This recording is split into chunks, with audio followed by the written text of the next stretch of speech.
You can do the intro again, Sean, since you did it so well last week, and we don't have enough to.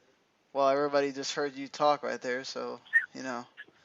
Well, we're still learning, apparently, doing here Wrestling Unwrapped, as Harry Broadhurst and Patrick Ketza are going to be reviewing Shine Volume 1 for you guys today. So take it away, Harry. Well, it's a good thing I told Sean to do the introduction because he was going to be doing it anyway. Good evening, everybody. It is January 10th, 2015, 9 o'clock p.m. 9 o'clock p.m. Something seems off here, Ketza. Dweeb. Sorry. How's it going, everybody? As always, he is Harry Broadhurst. I'm Patrick Ketza. You're listening to Wrestling Unwrapped, off the shelf, here on the W2 Network with our director, producer, button pusher, and everything extraordinaire, Sean Garmer, joining us whenever Harry decides to ask him a question, so that hopefully he's prepared.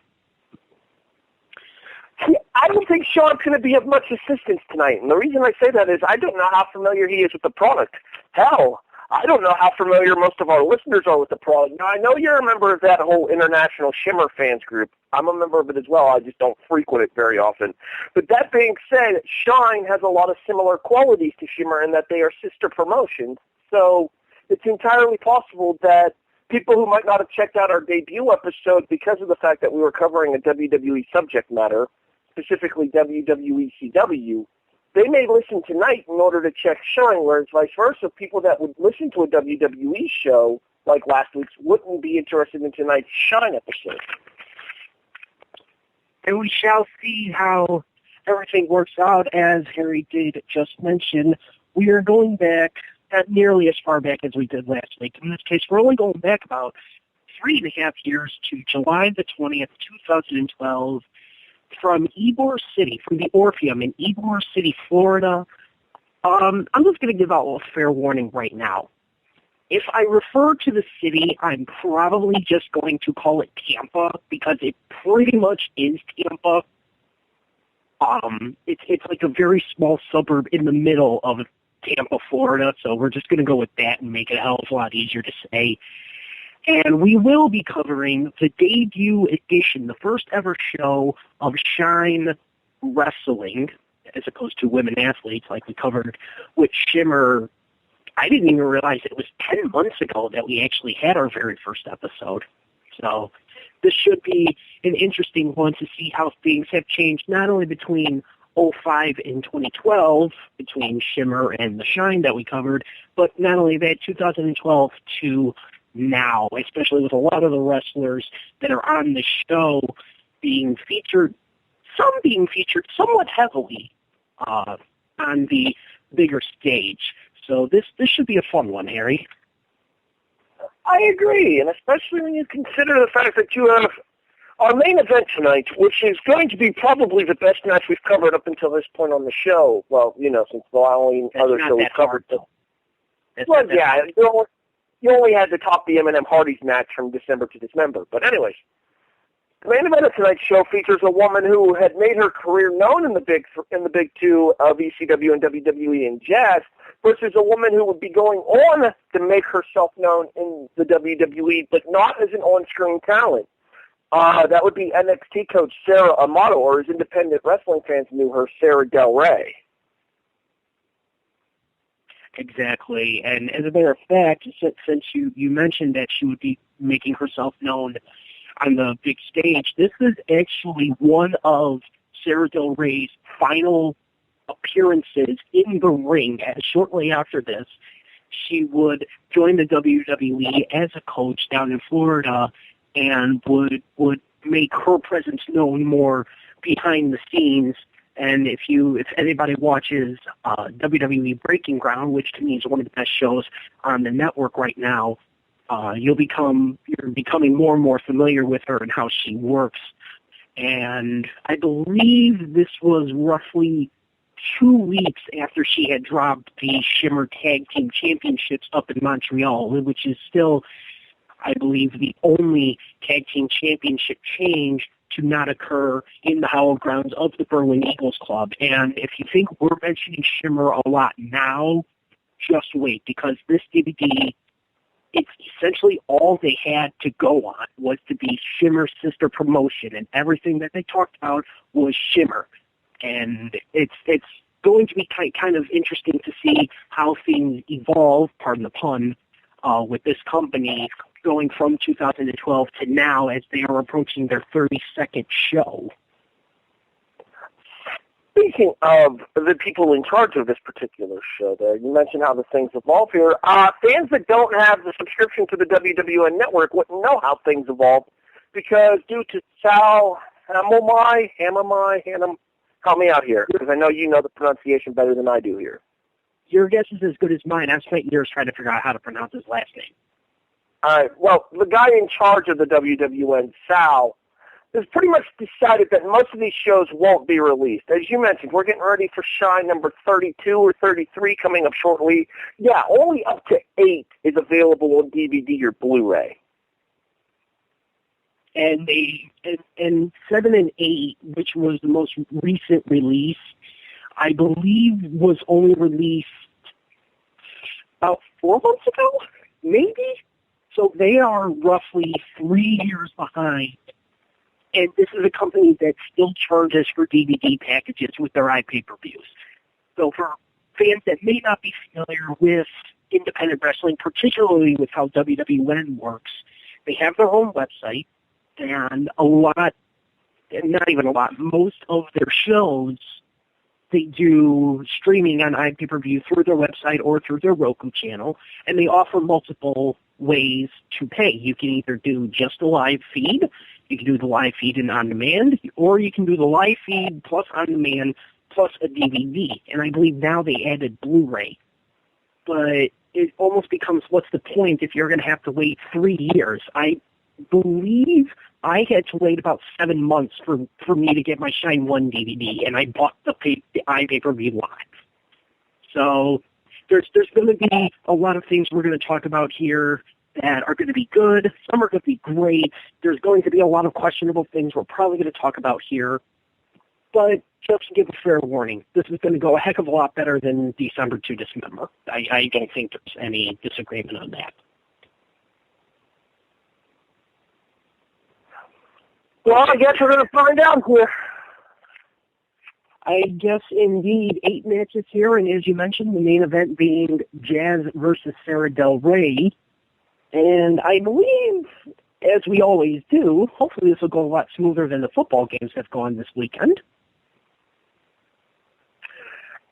As we like to do here, as we did last week, as we'll do from now on. Harry, are you ready to go? I am. It's a miracle. Christmas came late. As always, with the quick results here, because I don't have a notebook with that.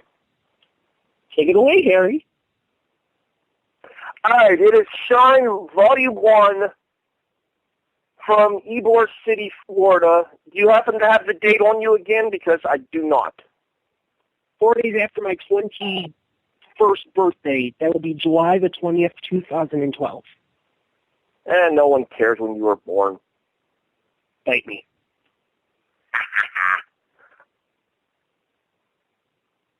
So, almost 4 years ago, pretty much, close to 4 years ago exactly. Yeah, really? Pretty much. Wow. I wasn't aware they began in January. Like, what kind of wrestling promotion begins running shows in January? It seems like a bad month with the win. Anyways.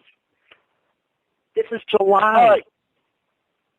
Oh, you said July? I thought you said January. July makes more sense, especially in Florida. No, I said July, 4 days after my birthday, July 20th, 2012. Well, excuse me. Anywho. Check your ears. Like I told you before we came on the air, I woke up like 15 minutes before we came on the air from sleeping because it had been a long weekend. All right, let's do it. It's time for your quick results here on Wrestling Unwrapped for Shine Volume 1. If I don't know the name of a signature move, I might need some help, but I'm pretty sure that I know most of the finishing moves. I mean, there's only really 3 signature finishing moves that are used on the show because there's a couple roll-ups and then there's a couple a couple non-signatures here. All right, let's start. Veda Scott defeats Kimberly. That's Kimberly, not Kimberly. Two different people. This one's like a mixed martial arts title. We'll talk more about her once we get into the match-by-match breakdown. At 7 minutes and 13 seconds with a snapmare driver. If you want help, anybody that knows Daisy Hayes would know this signature. It's the Mind Trip. She does call it the Mind Trip? Yep, it's exactly Daisy Hayes' finisher. No, I know what the Mind Trip is. That's because Daisy trained Vader, right, at the ROH school? Correct. Okay, that makes sense. All right. Santana Garrett pins Tina San Antonio with a roll-up at 5 minutes and 29 seconds. Maiden Sin of Allison Kay and Taylor Made defeat the team of Su Yung and Tracy Taylor at 13:30 when Allison Kay pinned Su Yung off of 7 Deadly, a wheelbarrow cutter combination. Christina Von Eerie defeats Cherry Bomb at 8:04 with the 138. It is a sidewalk slam lift flipped over into a facebuster. Rebby Sky defeats Jamie Jameson at 9:12 with the Twist of Fate. We'll talk why that's important a little bit later on. Yes, we will. The second half of the show begins with an award ceremony for Jazz that is interrupted by Mercedes Martinez, and then goes immediately into Mercedes Martinez defeating Leva Bates at 8:09 with a Fisher Woman Buster. It's funny because it's a woman. Never mind. It wasn't funny last year either. Says you. Rain defeats Nikki Rocks. Some things never change on this show. Damn right. Using a roll up with tights at 15:19. And in your main event, and as I said at the top of the show, probably the best match we've covered since we've returned to the air, Jazz defeats Sara Del Rey at 23:29 with the Jazz Stinger. Real quick, just to go back to the Nikki Rocks and Rain match, Acid Rain. No, roll up with tights. Wasn't it? Roll up with tights. Acid Rain is the bridging electric chair drop, right? Oh yeah. Oh well. We're both and then the rain drop is like the inverted DDT thing that she does. Yeah. We're both tired. Yeah, no. Cuts a break. Yeah, I wasn't the one. You weren't the one that woke up 15 minutes ago. I'm just saying. All right. That's your fault. Anyway. So thank you, Harry, for the quick results here. As you can see, kind of a definite distinction between the main event matches and the non-main event matches, particularly with time. I mean, do you have any thoughts going into this before we even get started? You know, I had heard good things about Shine before I watched this show because I was significantly into Shimmer by the time I watched the show. I think I had already watched like the first 30-something volumes of Shimmer before I watched the debut episode of Shine. That being said, I hadn't really seen a lot of the hype videos and stuff for Shine, and a lot of what I found out about the company was in the bonus features in the package that they put together that made the DVD as well, introducing you to the people, the thing that they had with the news thing as one of the bonus features, and I'm sure you'll talk about some of the bonus features yourself, where they had the Stars and Shine Wrestling going on to one of the news features locally and stuff. And other than that, I went off of how I knew these people through various other independents, like Christina Von Eerie I know from PWG. I had seen very little of Veda Scott up until this point, most of which I had seen from her was through AIW and the Girls' Night Out shows. I knew absolutely nothing of Santana Garrett going into this show. and I was very limited in my knowledge of people like Jamie Jamison, like Su Yung, and like Kimberly, who we'll talk more about from our opening match. Yeah, I think one thing we're both going to find here is the main thing that Shine kind of had is it in the beginning, it seemed to almost be a developmental for Shimmer, because a lot of the wrestlers on this card who were featured were either Sparkle wrestlers for Shimmer, Sparkle being the pre-show for Shimmer, or being relatively new. Like Veda Scott was only in her second year of wrestling at this point. Leva Bates was not that far in, but the main people that you would know stuck to the main event, which it kind of helped because you had a name to put with the show. And I think it does help because the crowd here was pretty full for Shine's debut, unlike what we saw with Shimmer a year ago when there were maybe 75 people there and you could see that the place was damn near empty. So I think having that good mix of veteran talent and new talent is one of the main things that Shine does have going for it, and something that will help it eventually in the future. But we don't want to talk about the future. We want to talk about the here and the now, and the here and the now is Shine number 1. Ready to get going? Let's do it, ladies and gentlemen. Episode 2 of Wrestling Unwrapped, Shine, Volume 1, starts now. This is not the second episode of Shine. This is the first. I just said Episode 2 of Wrestling Unwrapped, Shine, Volume 1. Clean out your damn ears. Not what you started to say. Anyway. I almost did say Shine, Volume 2. I'll admit it, but I stopped myself in time. Exactly, so shit it.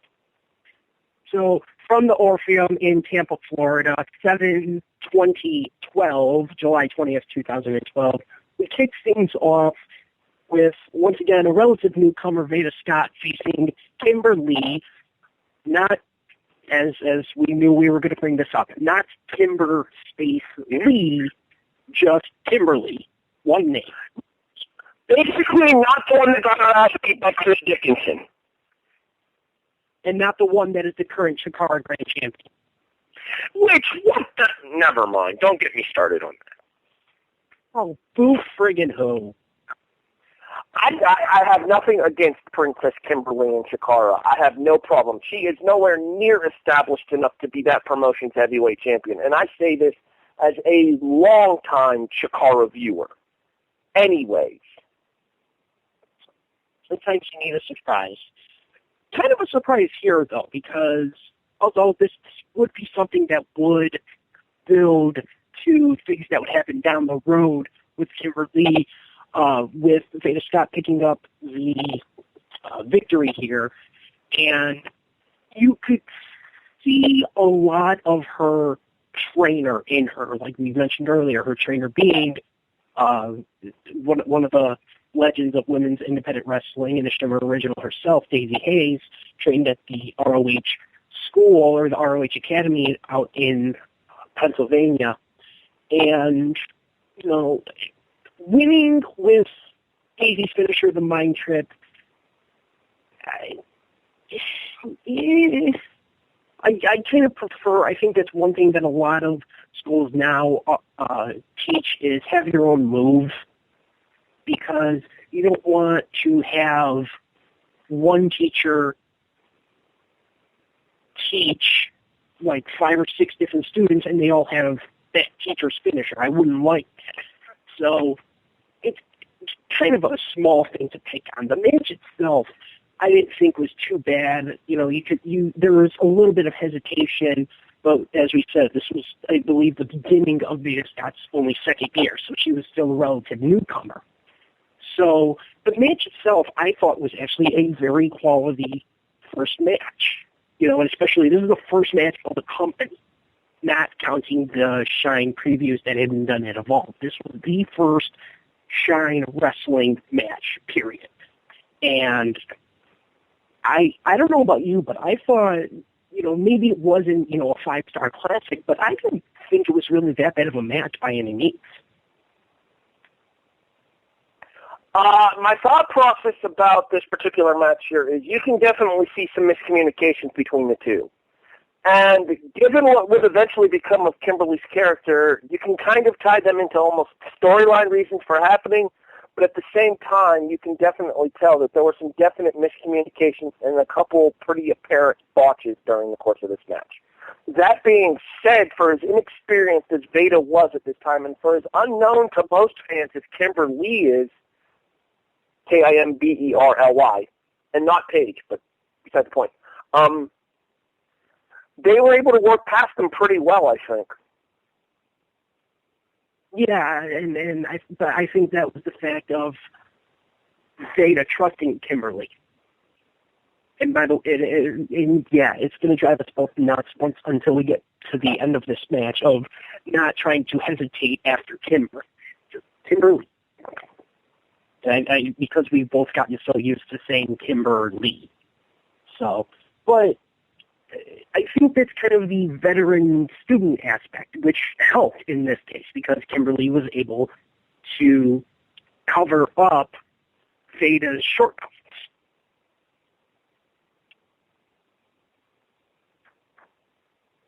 Or not. Well, I agree with you. It definitely showcased the fact that Kimberly was the established veteran in the area there, and she was a good hand to have against a younger talent like Veda, who would have been obviously inexperienced when it came to important matches here. Up until this point, had Veda even made her Shimmer debut in the ring yet? She had only been on Sparkle the taping before, but never on a taping. So just the pre-show then. For those of you that don't know,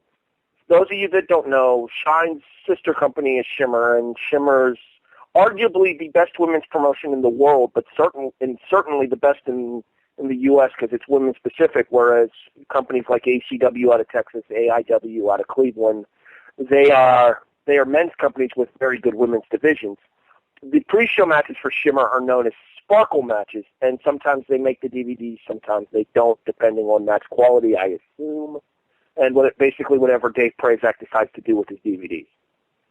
Pretty much. At least Prazak presents the DVDs to us. Sal.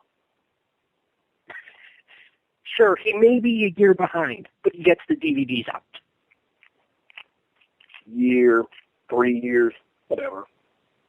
Oh, yeah. No, I'm talking Dave. Prazak. No, I know what you meant. Okay. So, like we said, I think I think we would be in agreement that this was a better company debut match than the one that we saw 10 months ago. You know, it's funny that you say that because I posted the link on the Facebook page for the very first episode of Shimmer that we covered, as well as our very first show there. This was, we said about 10 months ago, almost to the day since we debuted this show. The problem is I don't remember what the very first match on that show was. I just looked at it while you were talking because I have my DVD collection right in front of me, so I was looking at it while you were talking. It was Chantel Taylor versus Tiana Ringer. I actually like Chantel. I've never been real big on Tiana, but okay. Different strokes for different folks kind of a thing.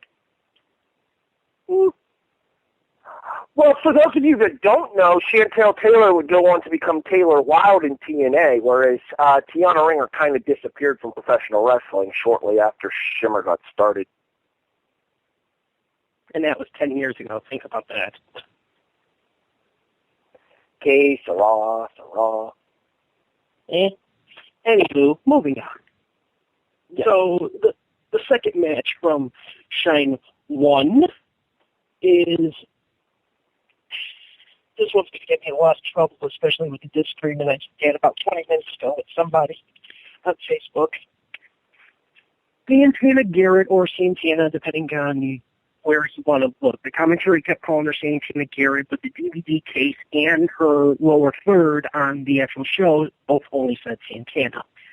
Or if you want to stick with news that's being happened recently, potentially the future Sister Abigail, God knows what, facing Tina San Antonio with the greatest name for a finisher that I've ever known in my life, the TSA, because you're taking a trip. But hey, that was the reasoning behind it. It just happened to match her initials. I'm not even kidding. I reiterate. But I'm too. So, I have a confession to make. Okay. This was my very first time seeing Santana Garrett. And I have a And confession to make myself when you're done. Okay. Yeah. All right. This was my very first time seeing Santana Garrett. Obviously, the DVD for this show didn't come out till a while after, and Santana became a big thing in Shine, and still is, relatively speaking, to this day, although apparently her time in Shine may be numbered if you're believing the latest internet rumors about where or not her career may be taking her shortly. For those of you who don't know what I'm referring to, keep an eye on NXT, and I'll leave it at that. That being said, I was unimpressed. And the reason I was unimpressed is because of the opponent. I have never seen anything that I found remarkable or standoutish about Tina San Antonio, and this was like my fifth or sixth match for her. I've always viewed her, and a lot of this has to do with the WSU pairing, I've always viewed her as kind of the sideshow to Marty Bell.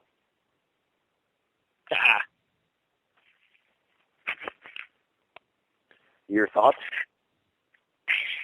All right, my confession time.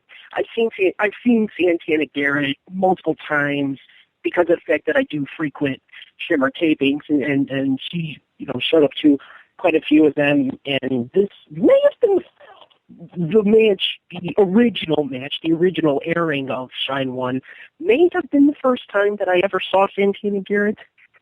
I, to this day, still do not understand any of the hype about her. I have never liked her. I have always found her supremely overrated. And I seriously question how she is the Stardom champion, how she was the NWA Women's champion. Well, okay, maybe not that one, because that's a questionable belt as it is.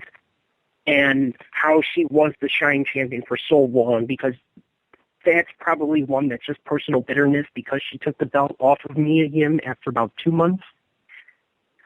But I have never seen anything outstanding to where she warranted having so many belts. And I didn't really like this match. It was not the worst match of the show for me. We'll get to that when we get to Best and Worst and Cash and Trash. But exactly, nothing was really outstanding. And this was also the only match I still, to this day, have ever seen of Tina San Antonio. Because I don't think I watched another Shine for almost a year until their title tournament. And by that point, I think she was actually gone from Shine already. So, I just, nothing really stood out for me. And then the fact of how it was won, really without a major move or anything being kicked, just kind of made a meh match for me really no better, because it just nothing, as you said, nothing stood out, nothing kind of really wowed me. And of course, in my case, that probably also has to do with like everything I just said about the fact that Santana Garrett was in the match. You see, I actually have been impressed by what I've seen from Santana Garrett, and I honestly feel like, and I know you don't care for TNA, I feel like her TNA run is what really turned me on to the fact that she's not only a decent worker, because she's competent. I'm not going to say she's a great worker or anything, she's competent, but she definitely knows her character, and she definitely knew her character when she was in TNA, and she was one of the very few bright spots in TNA before she left that company, is Brittany. Okay, but at the same time, you're still not saying that much there. Yeah, she can be the bright spot of the Knockouts division, but look at the Knockouts division at that point. I disagree, though. You had Brooke Tessmacher, Madison Rayne, who I feel is an incredibly competent worker, not to mention a pretty good character, even if she is dating, engaged, married, whatever, to Josh Matthews. Her questionable life decisions aside. Like I was saying, Gail Kim.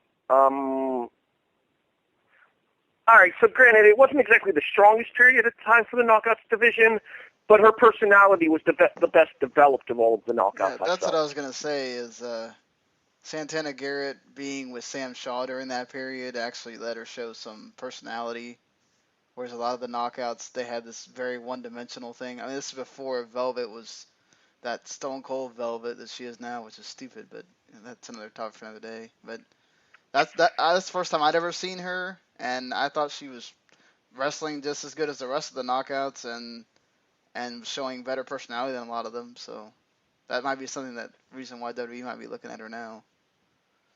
See, Sean's on my side on this one. Teacher's pet.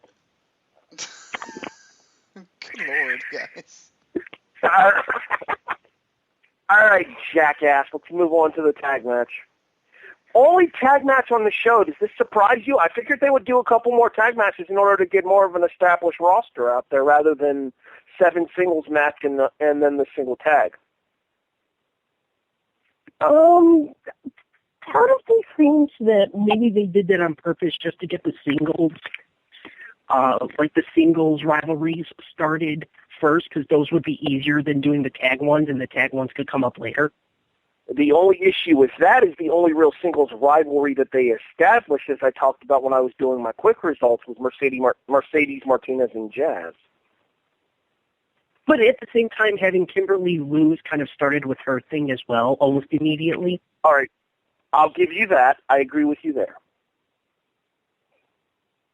So, and I think to a point, one of the matches that would happen later with Rebby Sky, I think something was started there as well because of the fact of we'll get to that one when we get to that match. But I think something was started there as well. But once we get to the Rebby Sky and Jamie Jamison match, I'll talk about that one. So as you mentioned, it's I believe it was the West Coast Connection. Yes, the West Coast Connection. Su Young from Korea, Tracy Taylor from Hawaii. Su Young from where? I believe she was billed I think she's billed from Oregon on the show, but she has like a Korean background. I don't know about that. And she was from Seattle at the time. All right, well, all the same. And then Tracy Taylor from Hawaii.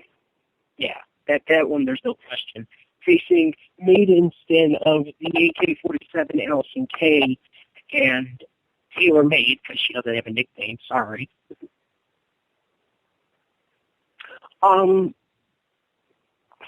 Okay, so I'm going to go first here because I actually do have something to say about this match.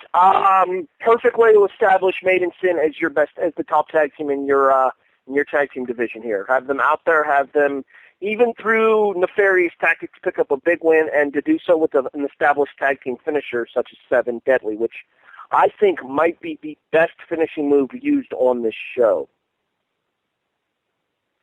I could see that, absolutely.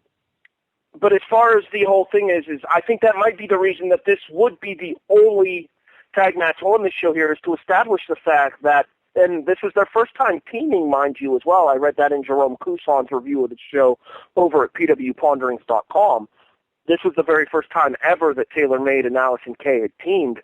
They seemed like an established team because their hero personas meshed so well together. Yeah, there's no question about that. If anything else before I start? No, that's it for now. You can give your thoughts on the match, and then I'll talk about the other side of this match, too. The problem was, to me, is while this was, I believe, no, this would be like the third longest match of the show. To me, this still somewhat seemed like a one-sided squash match. Even though it went 13 minutes and was either the second or third longest match on the entire show. Nobody coming even close to the main event, third. So Nikki Roxon reign was longer. Right. Just to me, this as you mentioned, was set up to be a dominating win for Maiden Sin, and I just found it to still be pretty one-sided, even though... I believe that was on purpose, though. But would you want to do that, or would you want a heel team to win by the skin of their teeth and have a more even match?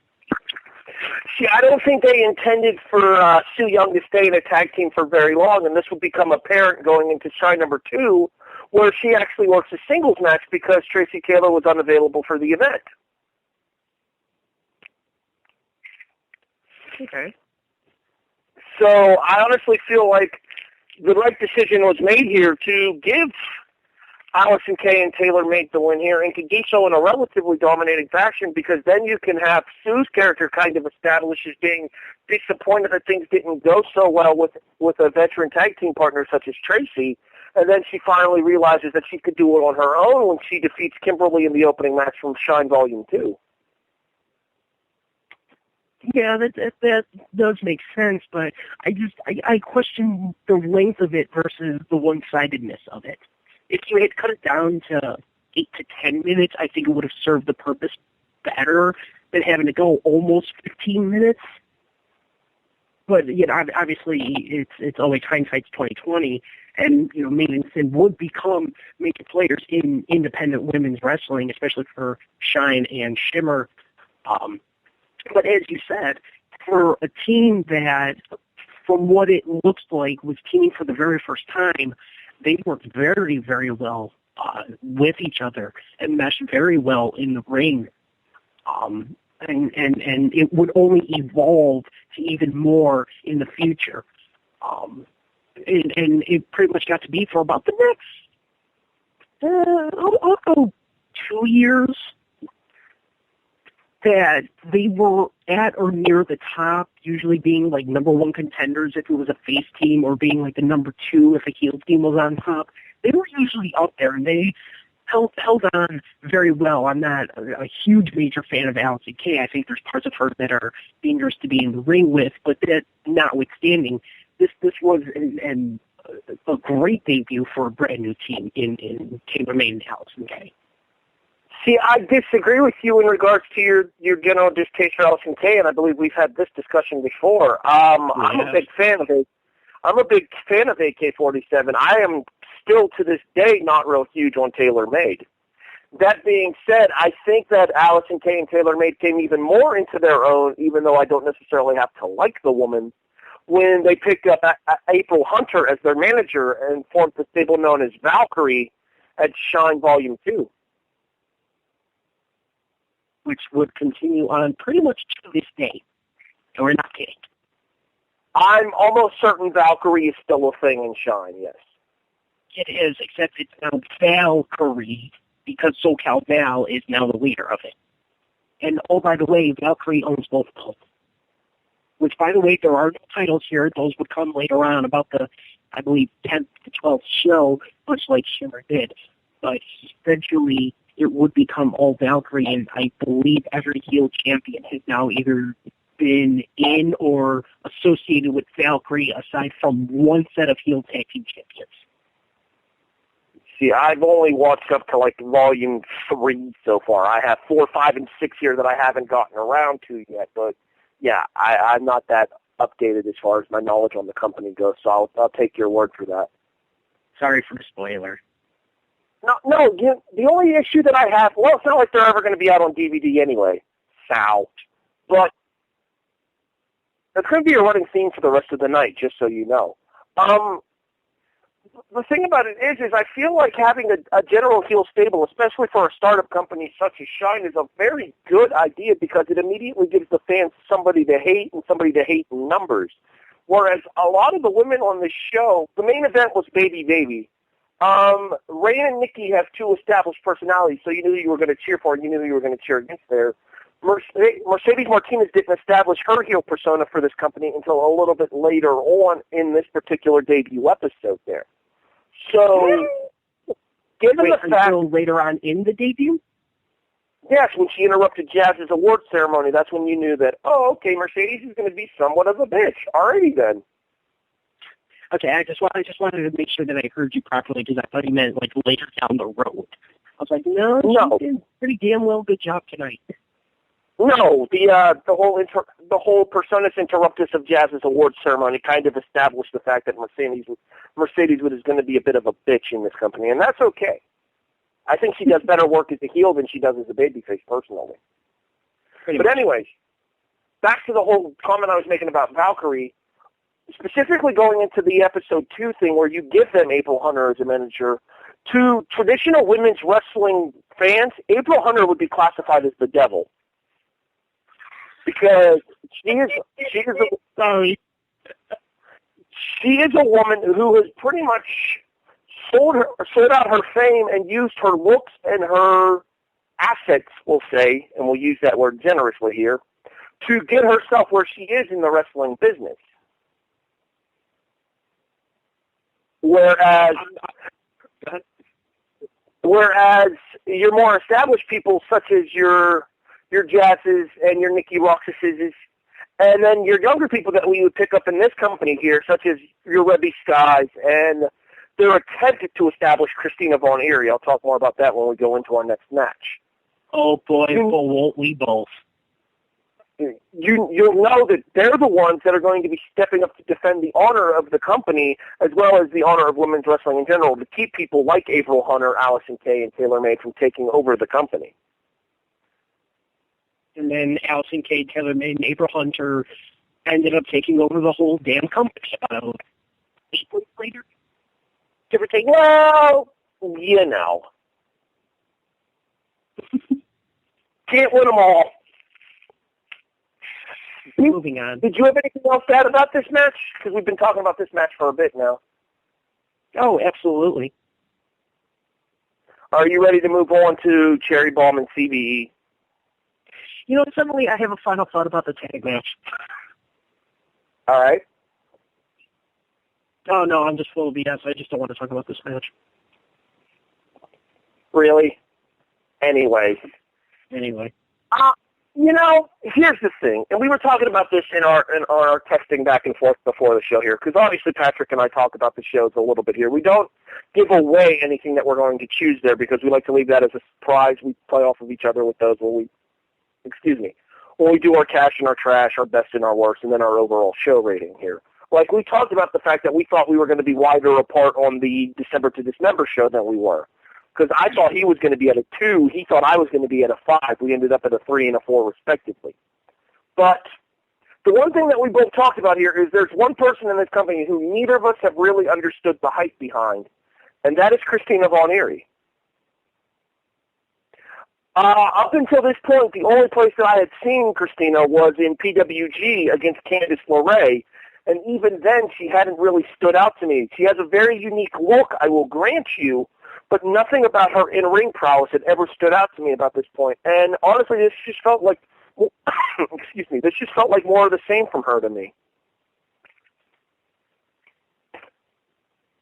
Yeah, this one, it seemed like they were trying to do too much too fast in this particular case, and you know, Cherry Bomb would end up becoming probably one of the best mic workers in women's independent professional wrestling. If you've seen any of her work through Smash up in Toronto or in WSU, where she was the world champion before she broke her collarbone, I believe.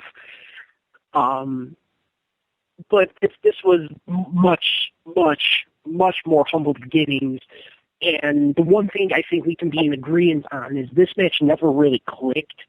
And like I said, to me, it seemed like they were trying to do too much too fast, and it almost felt like they were tripping over their own feet, because this wasn't a pretty match. And for me, all right, this is going to be kind of mean, and I know this. But knowing Von Eerie and what she was likely to pull in the future. I'm kind of glad that her push, because it does seem at this point like they were trying to push her to be the top face going forward, since they knew they weren't going to have Del Rey, since they knew Jazz was going to have Mercedes. It seemed like they wanted to push towards Von Eerie being kind of the top baby face of the company, and I'm quite glad that that fizzled out because of backstage BS that she would have a tendency to pull, and I'm trying to not go into specifics, but it just, I'm just leaving it, and I'm glad that it fizzled out the way that it did. As far as this match goes, it was nice to see that they were just being two friends trying to push each other, and sure, it got a little testy at the end, especially after Von Eerie would hurt her knee. Whether that's true or not remains to essentially be seen. But between the two of them, I saw more from Cherry Bomb than I did Von Eerie, because I watched this match and Von Eerie was the same as always for me. I enjoy Cherry Bomb's work, and like I said, I don't think Christina's terrible, but I definitely think she tries too much in her matches. That being said, regardless of how it came about here, I don't know that Christina Von Eerie, as the face of the company from the baby face side of things here, as the good girl face of the company, would have worked out in the long run, because granted she has a very unique look, but I don't know that look that she has appeals to a major demographic. That whole punk rocker chick look that she had going for her. And the whole punk rocker thing has actually been done better before anyways by the woman who happens to be the ring announcer for this particular show. Which we didn't even get to. We'll be getting to that in full a little bit later on. Don't you worry about that. All right. So nothing else, though? No, we pretty much said what we needed to say about this particular match here. It's the fact of the matter is that while both women are competent workers, they tried too much in this match, and it ended up backfiring. For one, worse than the other. Considering that it... Was Cherry still around in Shine after this? Because I'm pretty sure she never came back to Shine after this. At least not for a while. Not for a while, but I'm pretty sure, well, she had to have come back because, crap, I'm going to end up giving another spoiler. Crap. It's fine. They're never going to get released on DVD. Ow. She would eventually have to come back because she would end up becoming tag team champs with Kimber Space Wheat before bringing her collarbone, and they ended up getting stripped of the belt. Princess Palm Strike herself, huh? Yep. At one point, Kimberly owned the entire world. She had the Shimmer tag champs. She had the Shimmer tag belts, the Shine tag belts, both with Cherry Bomb, and then she had the WSU tag belts with Antisocial. All at the same time. The woman was popular. What can I say? Definitely. So this next one's going to be mighty interesting. Mighty interesting. Just to real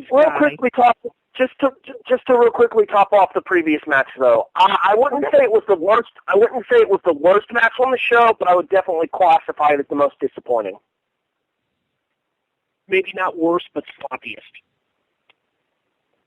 And most disappointing given the expectations of both women coming in. Like, I had seen plenty of Cherry Bomb in AIW up until I saw this match. And anytime I had seen Cherry Bomb in AIW, or even anytime I had seen Cherry Bomb in Femme Fatale up until this point, I had been very impressed here. This was the first match that I had seen with Cherry Bomb that I was genuinely not impressed after the match. And I think it had more to do with the fact that there was so much miscommunication and so many rough moments between the two of them that it took away from what they were trying to accomplish.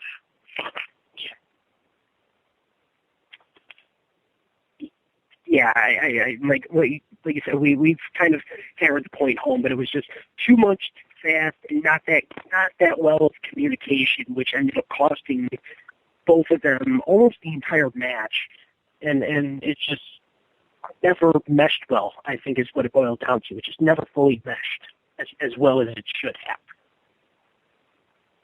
And with that being said, now we can move on to Rebby and Jamie.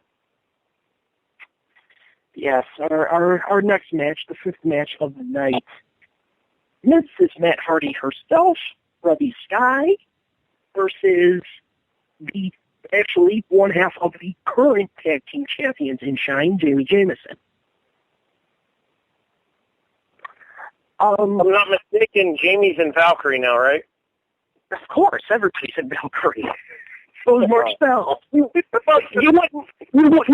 know if you were waiting on the DVDs, Sal. Folks, can you tell that we're kind of pissed? Sal. All right, carry on. Anyway, and that's all you. I haven't said, or I've only said his name when actually talking about him. So that's all on you, bub. Somehow I don't think he's ever going to sponsor us, so I'm not really worried about it. True, very true. So, to me, this was actually a lot better than it should have been. Not great, but I think with, at this point, all of the heat and all the flack that Rebby Sky was catching for being not quite yet Mrs. Matt Hardy, because of the fact that he would actually be her trainer in the ring, and then Lenny Leonard, who was on commentary doing a one-man show, which is a very, very tough job to do, and mistakes were made, but I think he ended up doing a respectable job, and I think we'll talk a bit more about that a little later on. We will. I figured.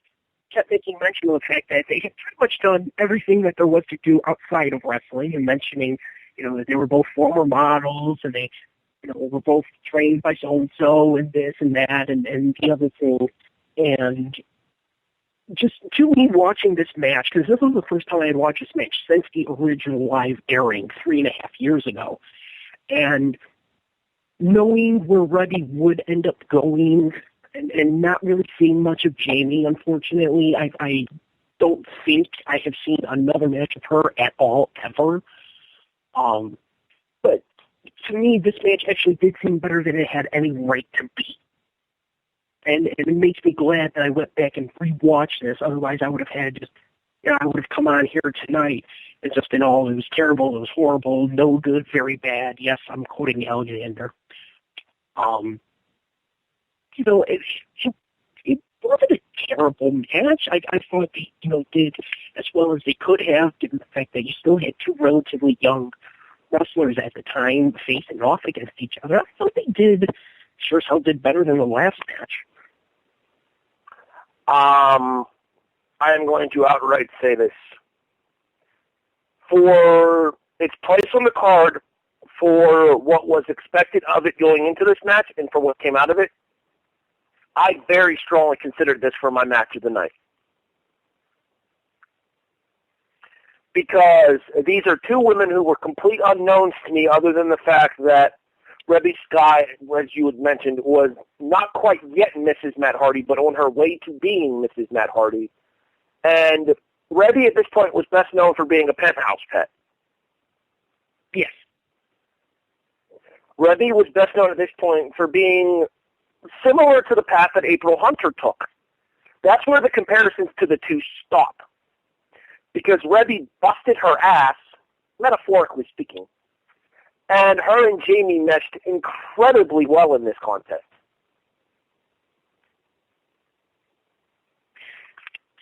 I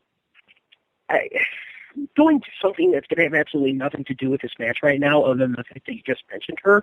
I think you take away from April Hunter quite a bit, because April Hunter actually did end up busting her ass after she debuted as one of the NWO girls back in friggin' 1999 in WCW, maybe 2000. And she would herself become a somewhat quality wrestler, wrestling for the very very early days of Ring of Honor and other companies that I don't really want to mention, but would still have quality matches. I thought she became not top-tier talent, but at least a decent enough hand in the ring. My general experience with April Hunter consists of her matches against Bruce for the Miss TNA crown. Yeah, I'm good. The top match I've gotten so far is her versus Sumi Sakai in Ring of Honor. So I think we have two different sample points here. When did she face Sumi Sakai? Because if it's early ROH, I probably have it and don't remember it, which is kind of more telling. I would have to stop and either ask her on Twitter or basically bring the show to a halt while I look for it. You can look for it while we're doing our discussion a little bit later on here, because after this match is done being discussed, we're going to go into our mid-show discussion. Yeah, so, but bringing back to our topic at hand, Shine One, this was better than I will probably ever gave it credit for before watching it again last night, and I'm saying that as somebody who I've met Rebby Sky in person, don't really like her. She's always been, I think 2 times I've met her, and both times she's been, to steal a word from you and how you described Mercedes earlier, she's always been a bitch to me. So I've never been a fan of hers at all on a personal standpoint, but in terms of in the ring, at least with this one, I would give her a passing grade. Not a B or an A, but a C gets a degree. So I actually think her performance and Jamie's performance in this match merit a B rating for this match. I'm not going to get into specifics for my star rating for the show. If you want to find those out, obviously you're going to have to join us over on the Facebook page for Wrestling Unwrapped after the show, which Patrick and I will be giving our star ratings as well as updating our all-time match rankings as far as the shows go. But I definitely think that this performance here turned heads for both of these women, and is what probably kept both of these women involved in Shine Wrestling. Even though Rebby was probably going to stick around anyway, I think Jamie Jamison earned herself a job with the way that this match turned out. Possibly, and it would take Jamie quite a bit of time to kind of get back. And while you were talking, I looked it up. The Sumi Sakai and April Hunter match I'm talking about was a combo show between Ring of Honor and Jersey All Pro, and it was actually, funny enough, 12 years ago yesterday, January 9th, 2004.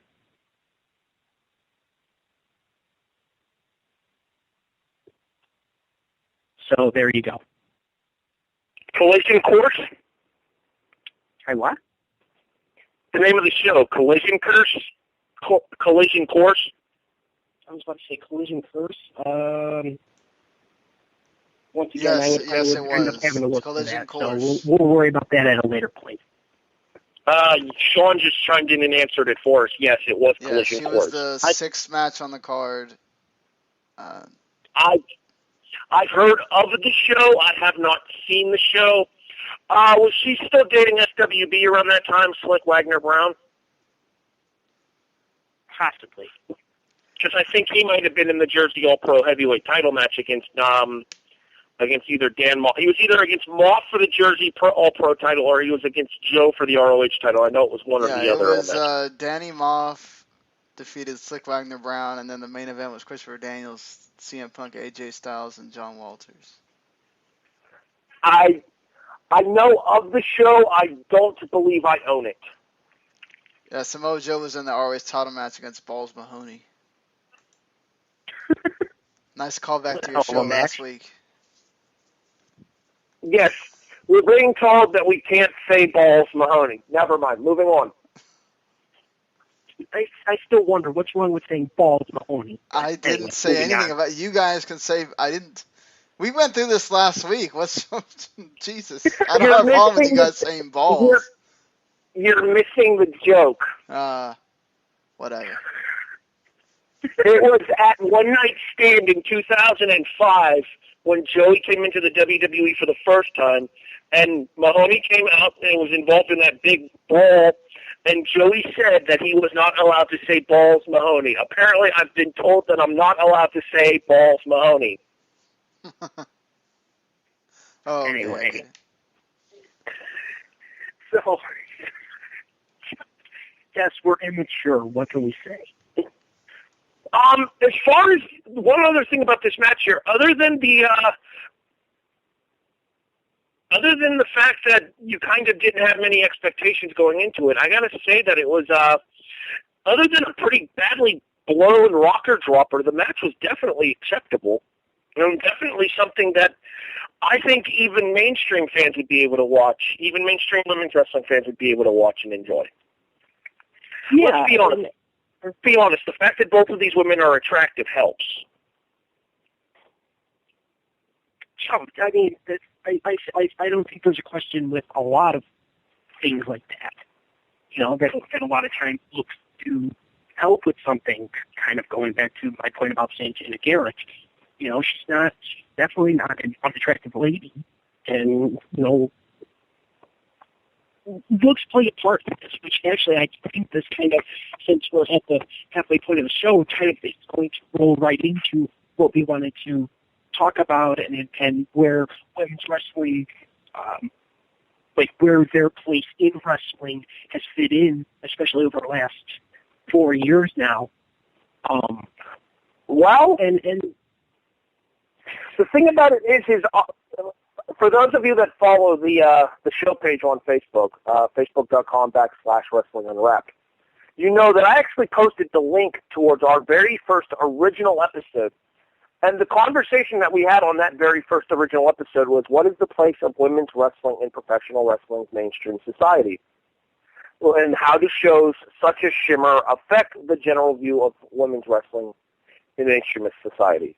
We're going to kind of take a look back on that here with today's discussion, and we're going to tie it into Shine as well here, because if I'm not mistaken, I believe this might have been the very first internet pay-per-view that was women only for professional wrestling.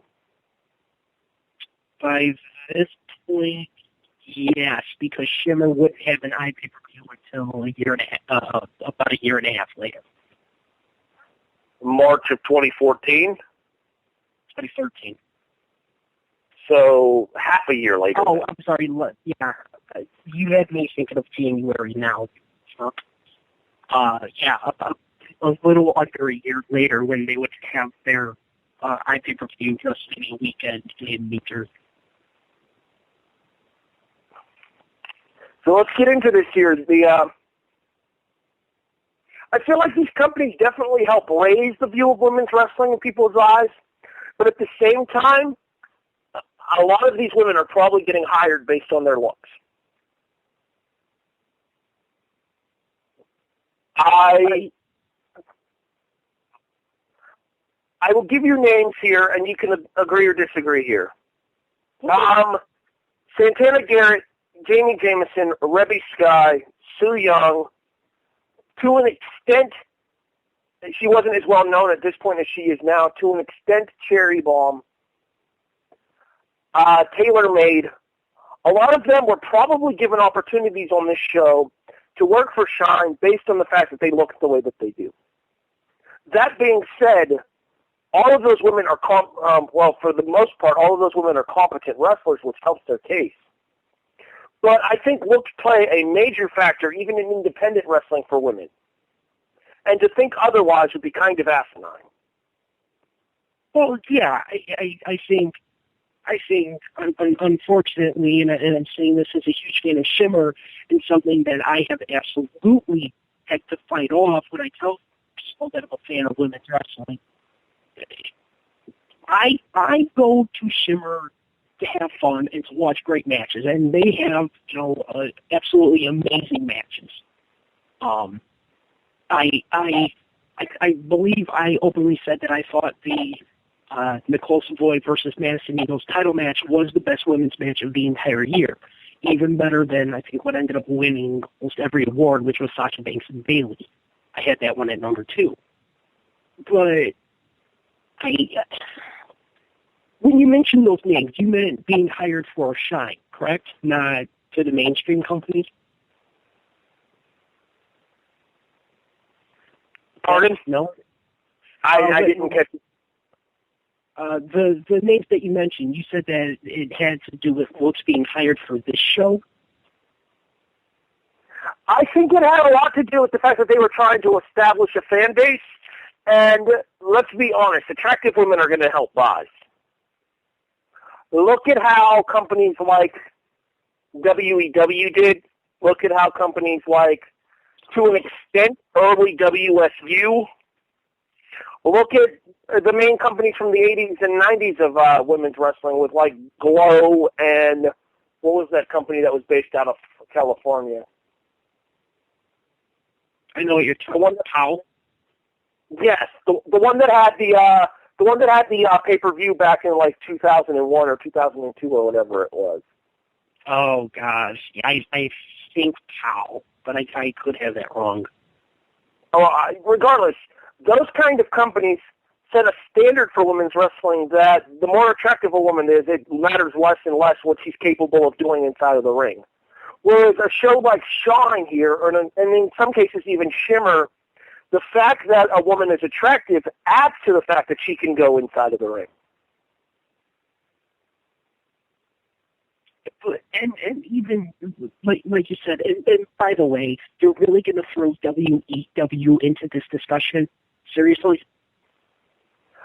One half of our main event has worked for WEW. It kind of brings itself into the discussion. I hate bringing them in because hopefully this won't get me thrown off the air, but that's a glorified porn. That's what that is to me. I don't disagree with you. I own a couple WEW shows, and most of the matches were, generally speaking, god freaking awful. Not like NWWL levels of awful, which was actual wrestling porn. And for those of you who don't know, NWWL was Naked Women's Wrestling League. It's exactly what it says in the title. It was headed up by Carmen Electra. Yeah, but guess who one of the women involved in that promotion was? Someone you don't like that we've talked about earlier. April Hunter. Bingo. So, but I just, I don't 100% disagree with you that a lot of the wrestlers on this card were booked for their looks, but I think part of it was the fact that they had already established a name. Ruby Sky had a name to her. Sure, it wasn't the world's greatest name, and the fact that she was the not yet Mrs. Matt Hardy, but she still had a name to her, and I think a lot of them, I think this was meant to be a mix of, I just don't think attractiveness played as much of a part as you're making it sound. I think is where I'm trying to go here. I think it was more youth and veterans and a combination of that. I think that's what they were trying to do here, and try their best to keep most of the wrestlers as close to Florida as possible, because I don't know if you noticed, but this is actually dominated pretty largely by a chunk of wrestlers who just come right out of Florida. So it was more of an ease of ability to get people there. I don't disagree about the location thing, and I will say that by and large, most of the women who, as I mentioned earlier, I felt might have been hired because of their looks, were still pretty decent workers. I've never cared for Taylor Made as a singles wrestler, but her and Allison Kay had an excellent effort in the tag match. I actually feel like Santana was not bad in the match against Tina San Antonio. She just didn't have a whole lot to work with there. I've never been real big on Tina San Antonio. We just talked about this match a few seconds ago. We both agree that Jamie Jamison versus Rebby Sky was a lot better than it probably really had any right to be. So I don't disagree that location played a part there, but you're mentioning that Rebby was brought in because of who she was dating at the time. I think it has more to do with the fact that she was a former Penthouse Pat. I have a hunch this is something that we're not going to 100% agree on. we'll agree on aspects, but I would like to think that Lexi Fife saw past that and just wanted to give Rebby Sky a chance. But I think that's something that is only in Lexi Fife's mind, and we'll never know. I don't disagree, and Lexi Fife has established herself as somebody who holds women's wrestling in very high regard here. For those of you who don't know, Lexi Fife is one half of the Experience tag team with Malaya Hazaka and Shimmer, and obviously has carved out a niche for herself all over the world as a women's wrestler in and of her own right, too. Lexi's also the booker for Shine, I believe, and is still to this day, if I'm not mistaken. Yep. I think, though, Harry, you're right. I mean, even in a certain aspect, it doesn't matter at what level you're at in women's wrestling. It's very hard not to say that looks doesn't play a part in that. It's just kind of always how it's going to be. You can be the greatest women's wrestler in the world, but sometimes you're going to get taken over somebody that looks better than you are. I have one word to say to describe what Sean just chimed in with there, and it completely emphasizes his point, and it's one half of our main event tonight. Jazz. Jazz is not an unattractive woman. That being said, comparatively speaking towards the models and the swimsuit people and the cover girls that she was working with in the WWF, it made her seem less important because the fans held those kind of people in higher regard, despite the fact that ECW Jazz was, and this is a direct quote of her, the baddest bitch in wrestling. She's quoted as that on this show. Exactly, but that's where it originated, was from her run in ECW, and anybody who's seen her ECW work knows that to be accurate. This was a woman who stood toe-to-toe with the men in ECW and came out on top. So, but let's be honest here. I said that Jazz isn't an unattractive woman. That being said, she's not a cover model either. If Jazz has the looks of somebody, say, let's say Jazz had the looks of somebody, say, a Rebby Sky or a Cherry Bomb, or to put it into kind of a more modern here. Let's say Jazz had the looks of, say, an Athena Reese, or as she's known in NXT now, Adrienne Reese. I guarantee you her star would have burned so much brighter than it did. Disagree with me there. I 100% agree with you. There's absolutely no way you can deny that, considering this was pretty much the first time that anyone had really seen anything of her in 10 years? 9 years? I mean, wasn't she still around for WSU for a while? Okay, maybe a little shorter, but it had been a while, and yes, she was still wrestling, I believe, at this point, but for a much smaller company. But to kind of put a final part of it, and you mentioned the whole looks thing, and you know the way they were kind of booked on that. But the thing about it is, even if you look at this main event is booked on name only and quality of work. If you really look at it, looks don't play a damn part in this main event. And maybe that was done on purpose, knowing that you have two of the best female wrestlers in the world, even now with Jazz, who's almost probably 10 years past her prime, or maybe not that short, but probably more in the twilight of her career. And Sara Del Rey, they're not exactly modeled, but you know from their quality of work over the previous decade plus for both of them of what you're going to get. And you're going to get a quality match. And I think that was the point of booking this. So I'm not flat out saying you're wrong. Books do play a part, but I don't think they play as much of a part as as a lot of people think. I will agree. I will agree with you in that for a company like Shine, looks help get you in the door. Talent is what kept you there. Whereas, to an extent, mainstream wrestling was not the same way. Now, That being said, you say that Jazz and Del Rey was booked based on name recognition rather than looks. I don't disagree with you, but at the same time, I'm of the opinion that Sara Del Rey is a very attractive woman. So I think that having a look to you, regardless of what the look is, the Queen of Wrestling thing for Sara Del Rey worked. Definitely much more than Crazy Swiss and Sour Sarah did. Or Crazy Sweet and Sour Sarah. The Death Ray. But in regards to this particular match here, I don't disagree that it was booked on name recognition alone, but I still feel like Death Ray was one of those people who, yes, she was an amazing worker, but she was also an attractive woman.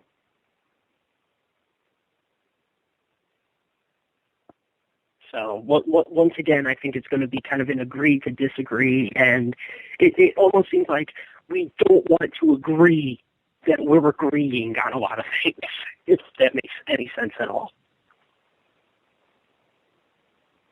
No, I don't disagree in that companies like Shimmer and Shine looks aren't as big of a factor as they are in mainstream wrestling. That being said, I happen to know a lot of promotions where a lot of promoters will look for a specific look for a woman's talent that they're bringing in because they know the look of that woman on their flyer will bring in extra meal tickets.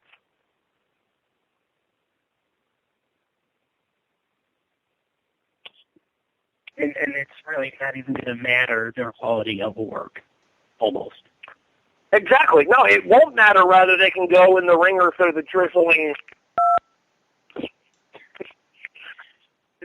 But yeah, but that's just common. That's just common marketing. I mean, you've been awfully quiet here, Sean. Why don't you go and give your thoughts on this whole situation? Do you agree with my assessment for like a lot of the women's promotions that looks may get you in the door, but talent's what's going to keep you there?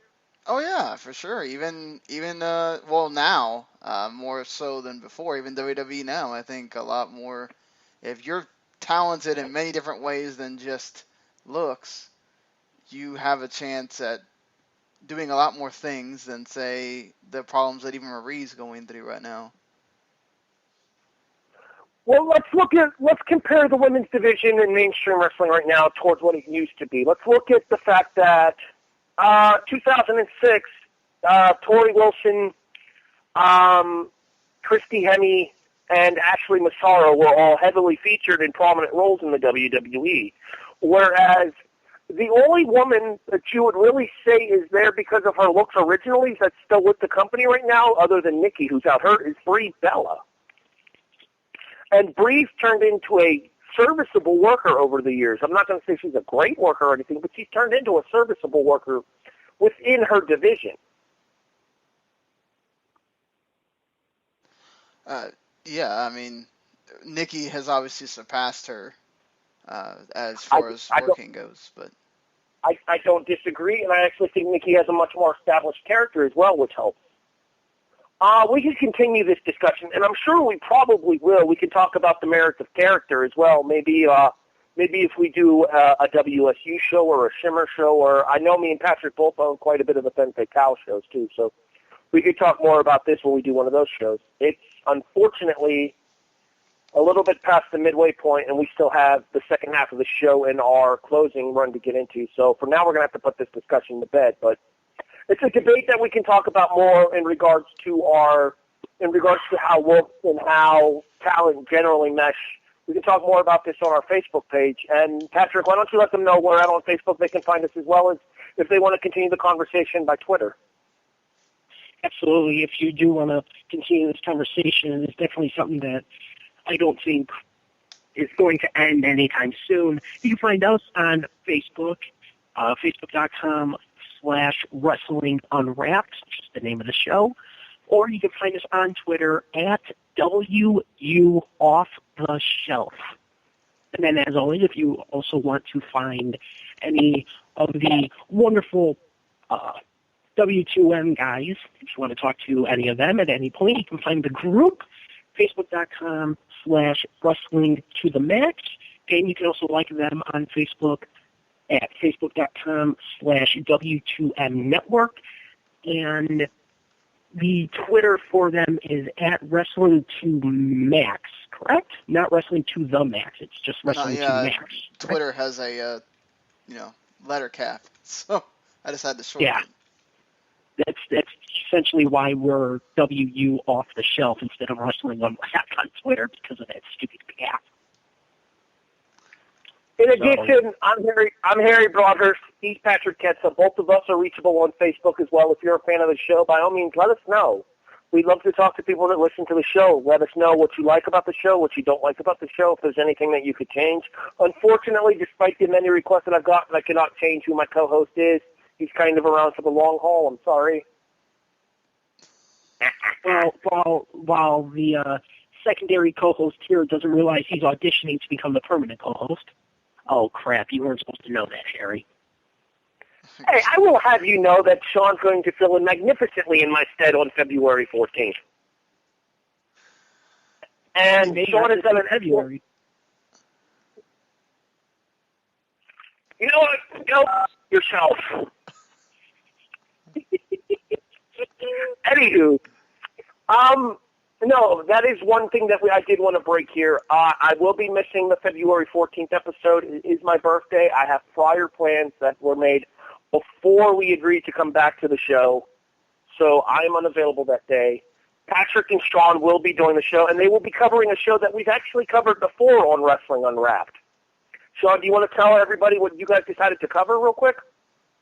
St. Valentine's Day Massacre. So it makes sense for the Valentine's Day theme and all that. So now my question is this.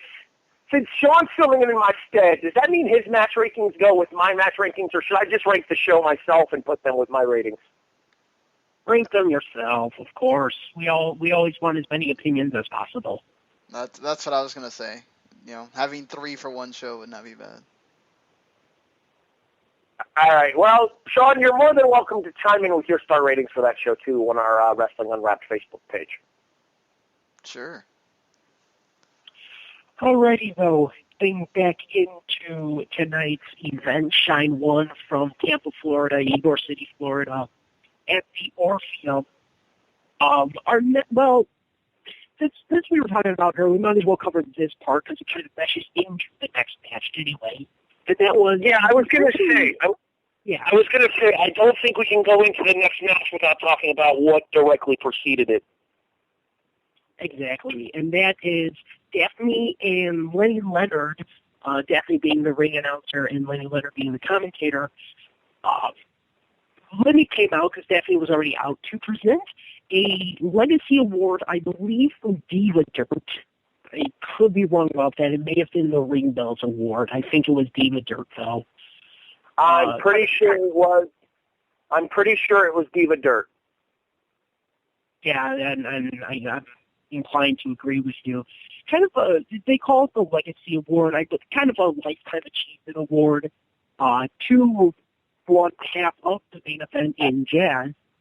And it actually was a cool thing to hear all of the different titles and awards that she had won over her career, which, as we mentioned, had spanned at that point over a decade. Because she had started in ECW originally, and I believe around 2001 is when Del Rey began. So, and I believe Jazz even preceded Del Rey. So it was. I thought it was a very cool honor and a cool thing for Jazz to receive the award at a quite high-profile moment, a quite high-profile show. And is there anything you want to mention about getting the award before we bring up what happened? Well, the thing about this here, and obviously congratulations to Jazz, who's had one of the longest active careers in women's wrestling this side of the fabulous moolah. Websites like this kind of add to the prestige of women's wrestling because, to an extent, companies like the NWA and to a much lesser extent the WWF at the time used to use Pro Wrestling Illustrated to help hand out awards and start angles as well. So Diva Dirt using the Legacy Award here and then them turning it into an angle immediately afterwards it gets them guaranteed coverage there, which the show is going to be covered anyways, let's be honest, because of the magnitude of the show and the fact that it is a Shimmer promotion. It is a sub-promotion of mainstream Shimmer, which at this point was long established as the best thing in women's wrestling in the United States. It was obviously going to get coverage on this side as well, but now you had a reason to be able to directly cover it as well because you had the people behind the Diva Dirt website actually there in attendance to meet the wrestlers, to talk about the show with them, as well as to have the presentation that made it onto the iPay-per-view itself. However, the presentation won't be somewhat short-lived, as Jazz once in speaks, and actually, I was kind of surprised that she got so long to talk before this happened, and the fact that she is, and I'll get to why I find it funny, she was interrupted by one of the people that are in the following match, the Latina sensation, Mercedes Martinez, and this was essentially started just to kind of get a rivalry between them, which it kind of had to be hot-shotted. My guess is they were going to go with Jazz and Del Rey for a time, but plans change and things arise, so they kind of had to hot-shot everything, I think, with Mercedes Martinez and Jazz, and that would lead into the next couple of shows. The one thing I found funny was Mercedes Martinez calling Jazz old, because Mercedes Martinez had been around the business quite a long time herself by this point. So it's kind of a pot calling to kind of black situation, I find. You see, here's the thing. Here's the thing about that. The reason that she did it is because, A, the irony level there, and B, the fact of the matter is there were very few women on this show that had been around the business anywhere near the length of time that Jazz had, and Mercedes was one of them.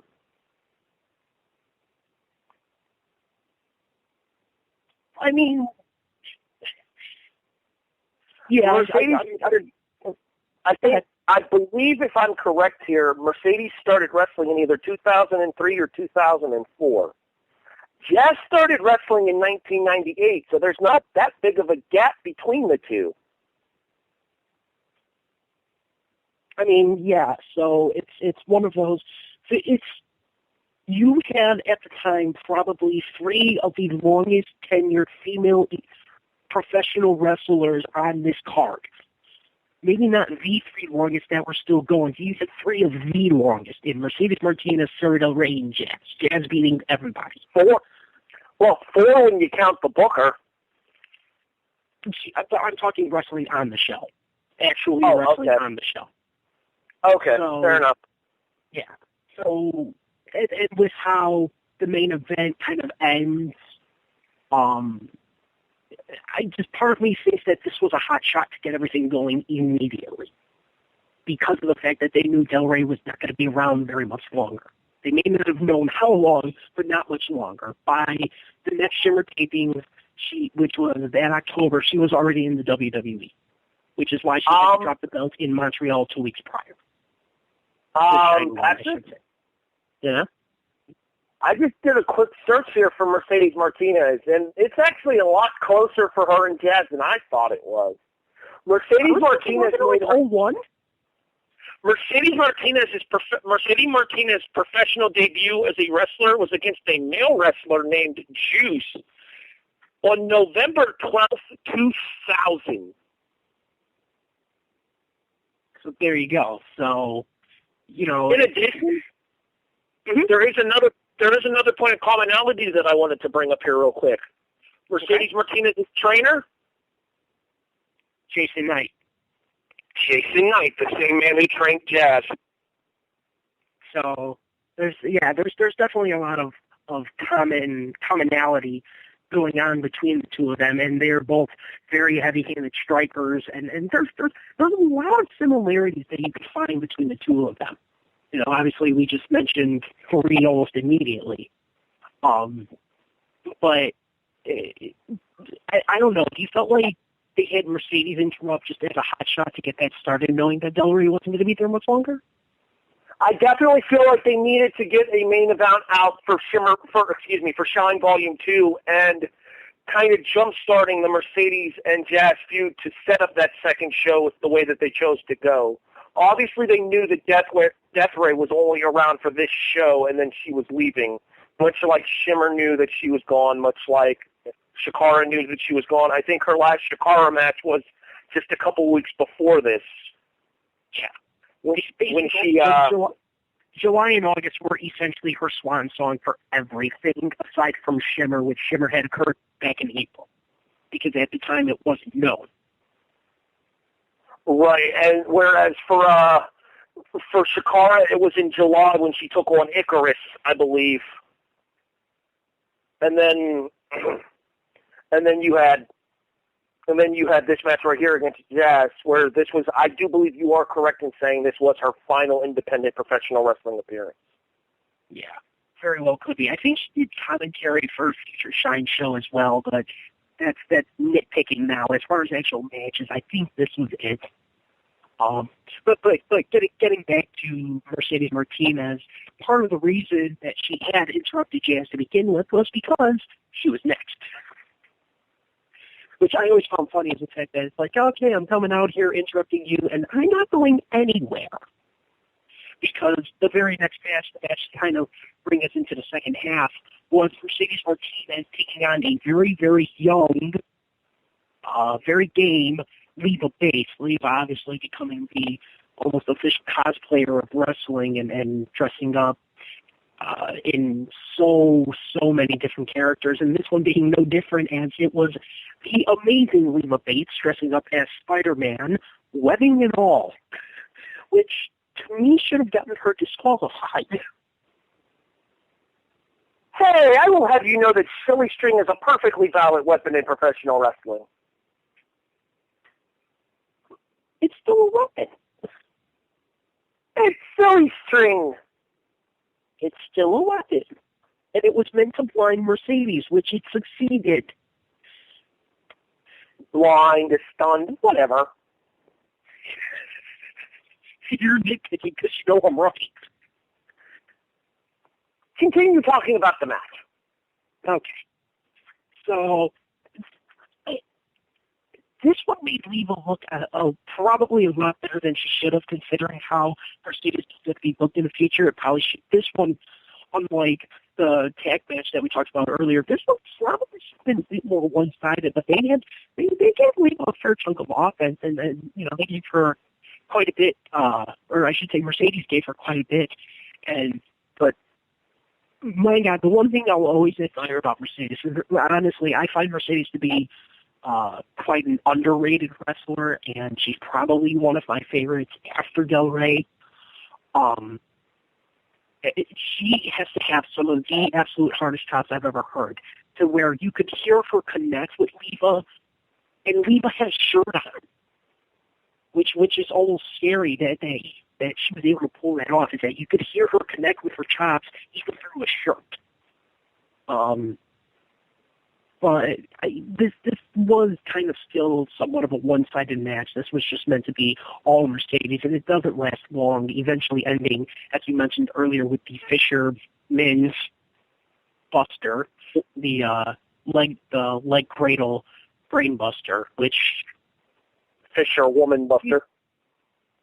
She's probably one of the best to hit that move because she hits it so cleanly that it looks like she's killing her opponent. But he kind of felt like a squash, but because Leva got a decent amount of offense, there were a couple times that I really couldn't believe that she could have pulled the upset, but because of how things were going in the future, you kind of knew Mercedes was going to win. If that makes sense to you. Oh, no, I never at any point thought Leva was going to win this match with the angle that they set up right beforehand between Mercedes and Jazz. That being said, it was a respectable showing for Leva, even if we kind of knew she was a dead woman walking going into the contest. Yeah, it's one of those, it's like, what's going to happen. Mercedes is going to win. Maybe they will be upset, but it wouldn't help. It wouldn't help anything. Well, it was a decent enough match. I'm not going to sit here and say that it was a bad match, because it wasn't a bad match. But this was one of the very few matches on the show where you knew going in who was going to win. And you can't necessarily say that about most of the other matches on the show. The only other match on the show where I knew before the match started who was going to win was the main event. And because of the reason that you said, the fact that I knew that Del Rey was leaving the Independents, if not immediately after this match, shortly thereafter, I believe she came back into commentary for the main event on Shine Volume 2 or 3. And then she was gone to the WWE on a full-time basis as a trainer down in NXT, or I don't know if it was quite NXT at that point. It might have still been Florida Championship. Maybe. Regardless. Regardless, though, like I said, it was a decent enough match, but like we said, Leva was a dead person walking. You knew how it was going to end. So, they did the best with the hand that they were dealt, pretty much. No, I agree, and Leva more than held her own in this match. And obviously, as you said, Mercedes is an excellent worker and always has been. She was one of the people from Shimmer when I originally started watching Shimmer that stood out to me because I hadn't seen a whole lot of her work before I got into Shimmer, and she was definitely one of the people that stood out the most to me about the whole thing with Shimmer there. So, getting a chance to see her and to see a different side of her to what we usually saw in Shimmer, because more times than not in Shimmer, Mercedes was a baby face, whereas here in Shine, her character was definitely an established heel. Exactly. So, the next one, the sub-main event, was definitely, this one's going to be an interesting one for us to talk about. And that is Rain taking on Nikki. Brock! It's a running gag, folks. Give it to us. Nikki, by this point, though, was not wrestling nearly as often as she had been before, and I think she was out of TNA by this point, and more getting into bodybuilding, as you can see, she was pretty ripped for this match. I'm just going to get it right out of the way. Not bad, but I found this match boring. Like, really boring. Like, I almost fell asleep boring, which sucks because I really like Nikki Roxx. I didn't know a whole heck of a lot about her aside from what she had done in Shimmer with the Minnesota Home Wrecking Crew and the International Home Wrecking Crew. But I was going to say, I definitely prefer Rain as a tag team wrestler. I am a fan of Nikki Roxx as well. I prefer Rain as a tag team wrestler, but she's not a terrible singles wrestler either. That being said, usually a lot more of the personality that we traditionally see from somebody like Rain was not evident in this match. And I think that had more to do with the fact that they didn't want to establish Rain as that top card heel, despite her being my main, because of the fact that we had just seen what had happened with Mercedes Martinez just prior, and you kind of knew that Mercedes was going to be the main heel in the Shine universe. Exactly, and it's kind of funny how things would work out about a year later, but we won't get into that. But like you said, there really wasn't a whole hell of a lot of personality, and I think part of that also was the crowd, because unlike, the Berwyn crowd, the Shimmer crowd, that always do when Nikki was out there, if one person yells Nikki, the rest of the crowd yells Roxx. In this case, the crowd was kind of silent, and it kind of took away from the match. I'm very much a crowd involvement kind of guy. If a crowd's into it, whether it is booing or cheering or just being absolutely hot, it helps me kind of get into something. I know there was a lot of criticism about the NXT TakeOver London crowd and them being too boisterous. I found that absolutely amazing, but the crowd here not being very much into this match kind of took away from it for me, and I think that's kind of why I found it a little bit boring. And like I said, as was mentioned, Raymond ends up winning in the end via dirty shenanigans. But I don't know that it was they didn't click or something. It's just something felt off about this match. I don't know. I don't know if you feel the same thing, but something just felt off to me. You know what it is? I think placement killed this match. the fact that it was immediately after the situation with Mercedes and Jazz, and then Mercedes' match against Leva, and obviously Leva's a major crowd favorite, and then immediately before the Del Rey Jazz incredibly well looked forward to main event. Maybe. It was just kind of a victim of bad placement.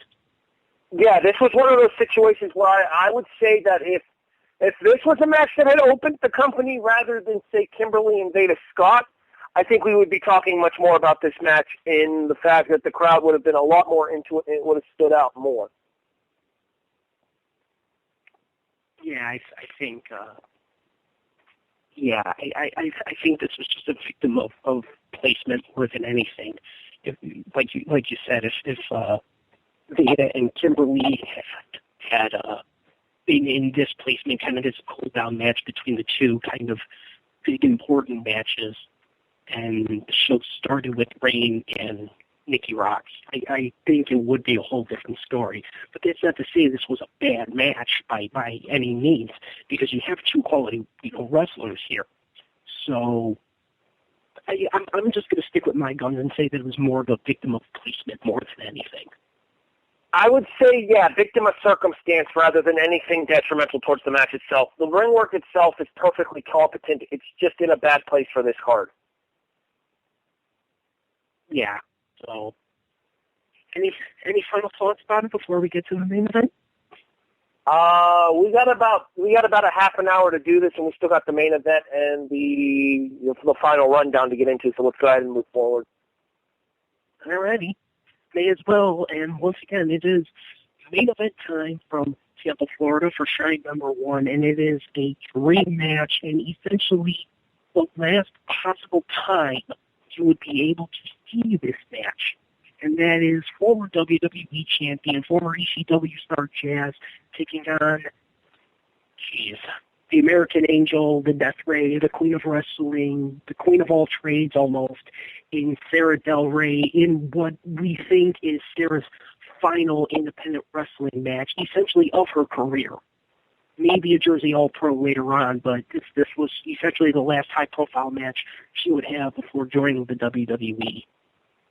And I'm personally so very, very glad I went back and rewatched this match, because I had this mindset for the last 3 years, 3.5 years almost, of this match being too long for the match that they had. They had similar to what we talked about with the Hardys and Eminem, in which they had a 15-minute match, but they had to fit it into a 24-minute window. I'm so glad I went back and rewatched this, because after about the first 3 minutes, which did have a decent amount of stalling, they went pretty fast and furious and hard-hitting and just did what they did best. And I'm so glad that I was able to rewatch this and see just how damn good this match was. Your opening thoughts? By far the longest match on the show, and I don't think there's any question, easily the best.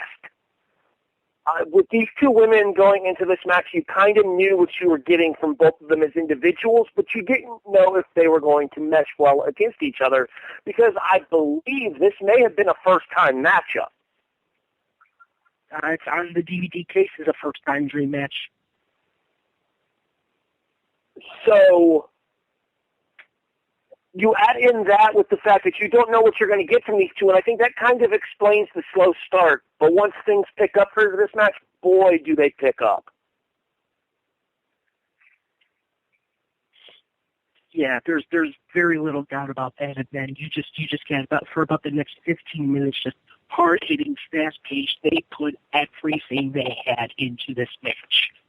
And at the time, watching this live, as in watching this on July 20th, 2012, I was surprised Jazz ends up getting the win via the Jazz Stinger. Yes, I almost said Jazz Singer. Clean, no question asked, in the middle of the ring. That surprised the hell out of me. Looking back now, it's obvious why it happened. because Del Rey was on her way out to the WWE. Jazz was going to be the one who's going to stick around for a little longer. So it made more sense to build Jazz up than it did Del Rey, knowing Del Rey wasn't going to do anything with it, essentially, as of that night. So it was nice that the booking matched where they were going to go in the future. And it was also great that you kind of got a taste of everything that both wrestlers had to offer. You know, you had great mat-based wrestling, submission wrestling, and hard strikes from Del Rey. Jazz, you had the hard strikes, as you said, they, trained by Jason Knight, who was known as a hard striker. And some great, hard-hitting action here, especially the boot to the face that sends Del Rey to the floor. I held my jaw on that one. So it really was a great, great match. And it was also nice to have a crowd that did not give Jazz any flack for being a WWE diva, because it was about this point that the crowd was really starting to sour on everything diva-wise. So it was nice that the crowd actually gave her the respect that she very much had deserved, and that she was able to go out and have a great 20-minute match against one of the other best in the world.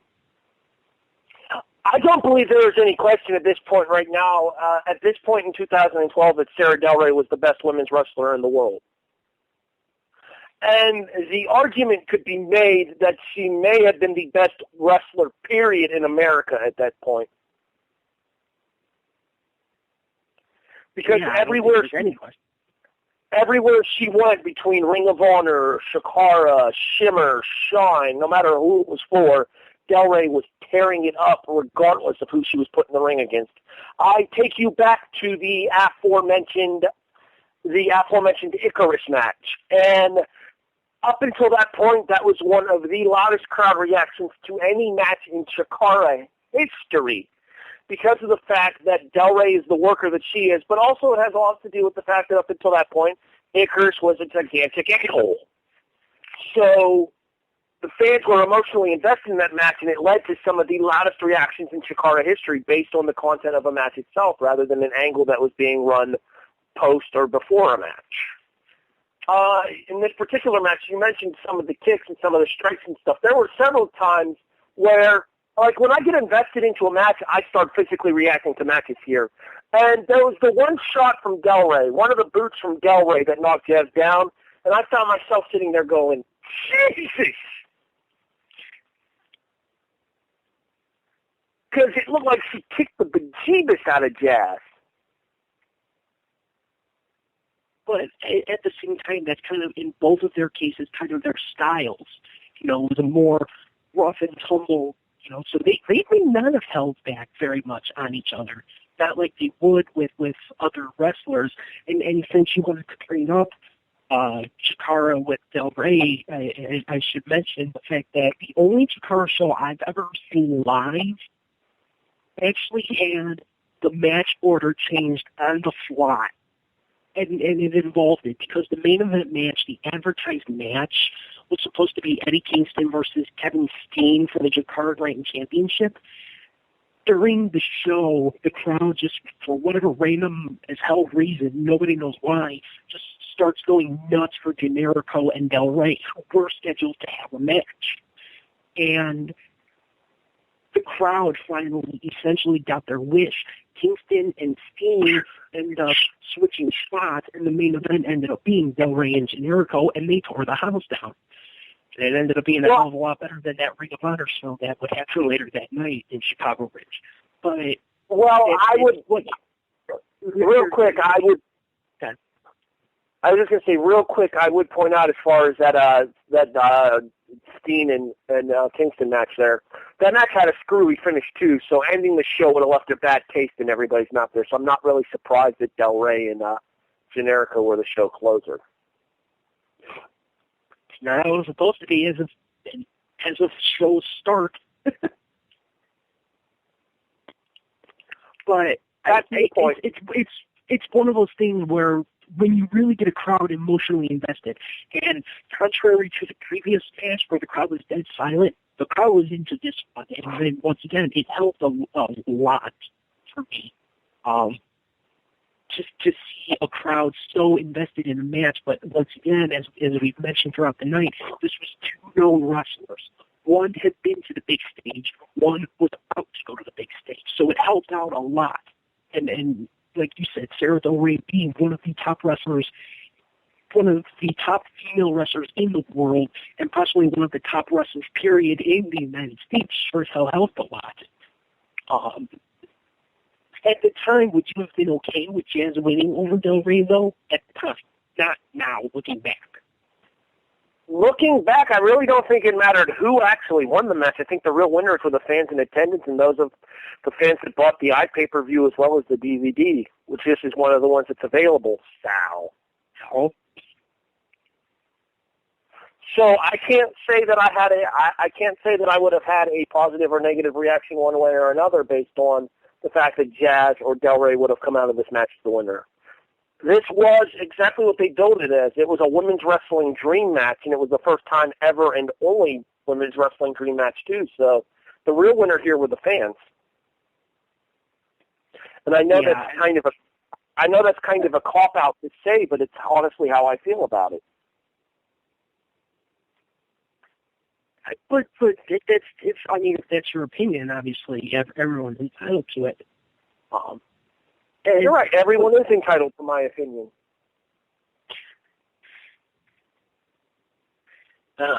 Opinions are like assholes. You are one.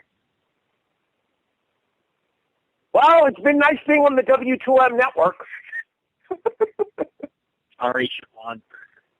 It lasted 2 weeks, which is longer than I thought we would, actually. Yeah, sure. You guys are fine. Good to know. Thank you. So that was Shine number 1. It's I think the kind of thing where you could see where they were going. They just had to get there first, And for the first show, this was definitely a good outing to have for the first show. No, I completely agree with you. Not a great show to debut with. Obviously not a blowaway show. And as good as Jazz and Del Rey was, knowing what we would find out later that this was Del Rey's last appearance as a wrestler for Shine, doesn't carry the same weight as, say, the Del Rey Martinez match from Shimmer Volume 1 does. But that being said, they definitely went a long way in establishing who was going to be who going forward. You had your dominant heel tag team in Maiden Sin. You had your dominant heel persona in Mercedes Martinez. You had your dominant face persona in Jazz. And you knew that people like Rain and Rebby Sky and through a post-show promo, Rebby announcing that Jessica Havoc was going to play a big role in Shine going forward as well. They kind of established who they were going to be rather than immediately starting out with who they are. Yeah, and you could see that there were changes made here compared to things that have been said in Shimmer and people brought in that hadn't wrestled in Shimmer, and I believe to this day still haven't wrestled for Shimmer, namely Rebby Sky and Jamie Jameson. So you could see Shine wanted their own niche. They wanted their own thing. And now they have the base set, and from here on out, it was just building on top of that base. And I believe it would be, the 1-year anniversary, which would occur obviously July 2013, I believe, would launch the Shine Championship, which was won by Rain, and then I'm not 100% certain when the tag belts would actually come into play, or for that matter, who actually held them first. I feel embarrassed that I'm actually admitting that. Well, if you were hoping to find those matches on DVD, Sal, you'd be unavailable to. You can find them on demand, though. Yeah, all well and good. I'd really rather not sit at my computer and watch a show. That is true, and I think that's one of the biggest criticisms, that WWN usually endures is the fact that they are very, very, very bad with getting their DVDs out, and I think the entire reason, though, that Shimmer and only, or I should say that Shimmer is only about 8 months behind, or about 8 volumes behind, give or take, is the fact that is more headed up by Dave Prazak. So while it's not good that they're a year behind, it's good that they're only a year behind, considering, as we've made fun of him for the entire night, Sal and WWN are behind on Shine by almost 3 full years now, which is absolutely absurd. They were about to have their 32nd show, I believe, either late this month or early February. 32nd show, and on DVD they only have up to 6, and then 7 and 8 are out on Blu-ray only, which is absolutely absurd. I own the last DG USA DVD that came out, which was from 2013. So, yeah, the issue is that Sal Hanamoy, I believe that's how it's pronounced, Hanamoui, needs to outsource his DVDs and get this stuff out for mainstream consumption, because as much as they want to pimp and promote the WWN network thing and the fact that you have to have the unlimited viewership on demand or the right to buy the shows individually on MP4 or whatever, as much as they want that's to what I was going to ask, is if you buy them on their website, you do own the show, but it's digital?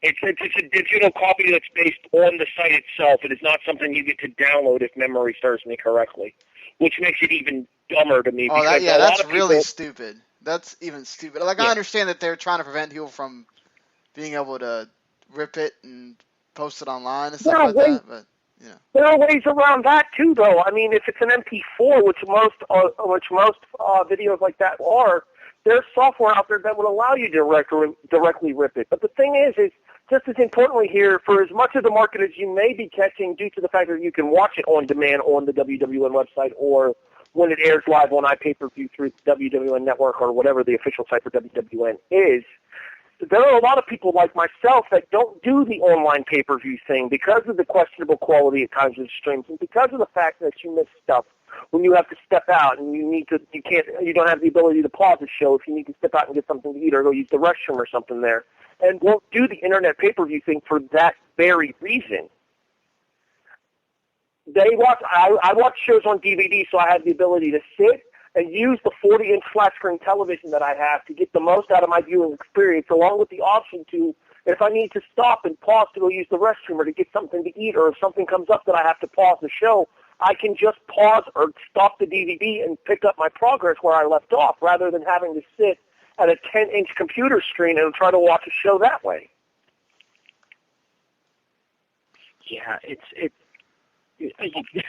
we could probably have a full episode on questionable decisions in the wrestling business. To me, this has always been one, and it's part of the reason why I think Shimmer is starting to veer away from WWN, because of the fact that if Shimmer relied on WWN getting their DVDs out, they'd be waiting for longer. So I don't know if they're going to go independent, but I think things are going to change in the future. And quite frankly, I really hope they do. I know the owner, Dave Prazak, wants to get every DVD caught up through Volume 79, which was the most recently taped one in October, and he wants all that out by the next taping. Wish him the best of luck. Hope he can. And it seems like it's starting to strain on relationships now, the fact that it takes so damn long, years at a time, to get your DVD out to people who miss the I would love to see the title stuff, the end of the title tournament. But at the rate we're going, I'm going to have to wait another 2 years, which is unacceptable. So, yeah, it's just why? Why can't you put the damn DVD out? Hell, now you got me doing this thing. Are you ready? Are you ready for the big finish? Yes, of course. Let's get to it here. All right, so we started on the downside last week. Why don't we go ahead and get into cash and trash here? And why don't we go ahead and start with our cash? And I'm going to go first here because you went first last week. because you're pushy. I mean, okay, go ahead. You went first last week, a-hole. My turn. Anywho, my cash is Lenny Leonard. And I said specifically as much to him when I was watching the show originally. I tweeted him. And for those of you that know me, you know that I don't use Twitter a lot. It's not something I do. If you want to follow me, you can. It's HEBTHEAGLE, HEBTHEAGLE. But I don't tweet a lot. Watching this show, as a play-by-play guy myself, I had to give Lenny Leonard credit for doing an entire, I believe it was slightly over 2.5-hour show once you factor in everything with the presentation for jazz and everything like that. Yeah, somewhere in that neighborhood. A slightly over 2.5-hour show, and Lenny Leonard calls it solo and does an excellent job of staying entertaining, staying informative, and keeping to the task at hand while still being able to work his own unique brand of entertainment and his own unique brand of knowledge into the thing. Therefore, my cash for Shine Volume 1 is the performance at the commentary table of Lenny Leonard. Yeah, there's very little doubt, and I know, mistakes were made, but mistakes are going to be made. You're kind of nervous. You want to set a good standard for a first show of a brand new company. He said that, I think he said at least 2 or 3 times that so-and-so wrestler was making their Shine debut. Well, everyone's making their Shine debut. It's Shine's debut. So, not necessarily true. Not necessarily true if you count the Shine preview matches that aired in various places such as Shimmer and Evolve.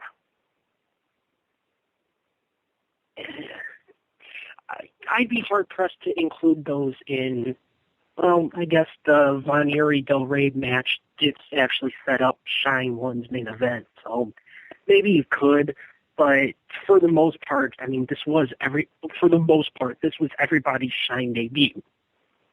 So, but that's obviously a very small thing to nitpick, and to go almost 2.5 hours on your own is never an easy task, and I always wondered how Joey Styles would do it.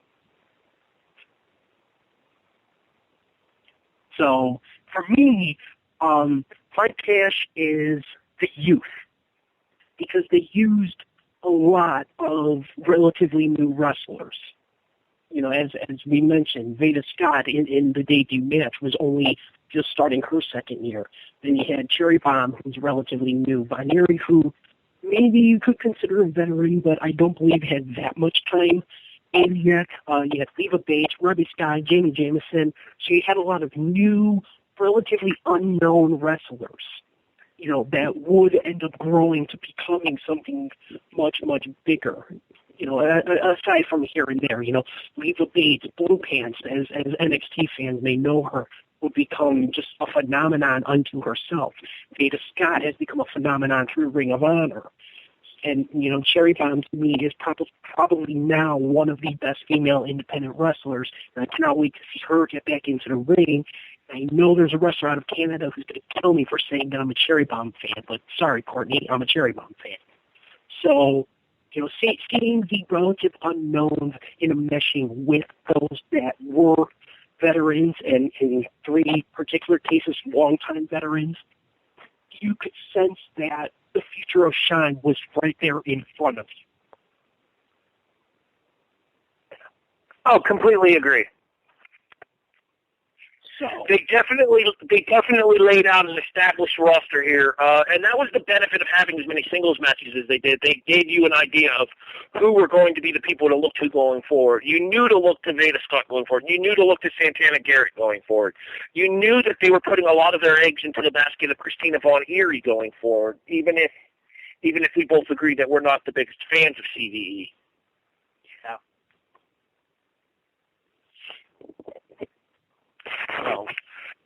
So now that we've gotten to the top, now we got to go down and find out what is stuck traveling through the streets of Tampa, Florida. Harry, what's your trash? I complimented Lenny Leonard on his performance. My trash is also involved in the non-in-ring team. And I think we might agree on this one. I did not care for Daphne as the ring announcer at all. I 100% agree. She was going to be mine, too. I'll give my reason after. Now, that being said, I feel like Daphne, in interjecting her personality into things after this show, was fine. I was perfectly okay with Daphne showing some personality in the later shows for Shine.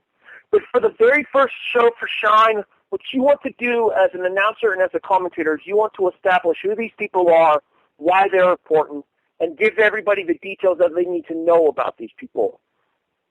I think that Daphne taking the opportunity to use the introductions of everybody to help further her own self kind of took away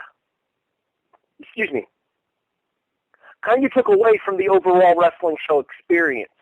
Therefore, as much as she grew on me in volumes 2 and 3, I actually did enjoy her work in volumes 2 and 3 because the characters were more established by that point. My trash for volume 1 is Daphne's performance as the ring announcer.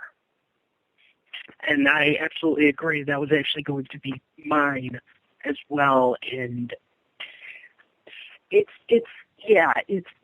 essentially, it seemed like at times was trying to get herself over, and like you mentioned, showing personality kind of after the show or during like small breaks that might be going on, or I'll even give her during the interviews, interjecting a comment maybe would be fine. But when you're trying now to do it every time you're on camera, it gets to be an issue.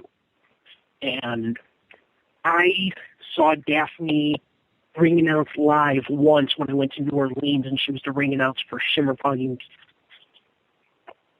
62. Yes, I was trying to remember the number.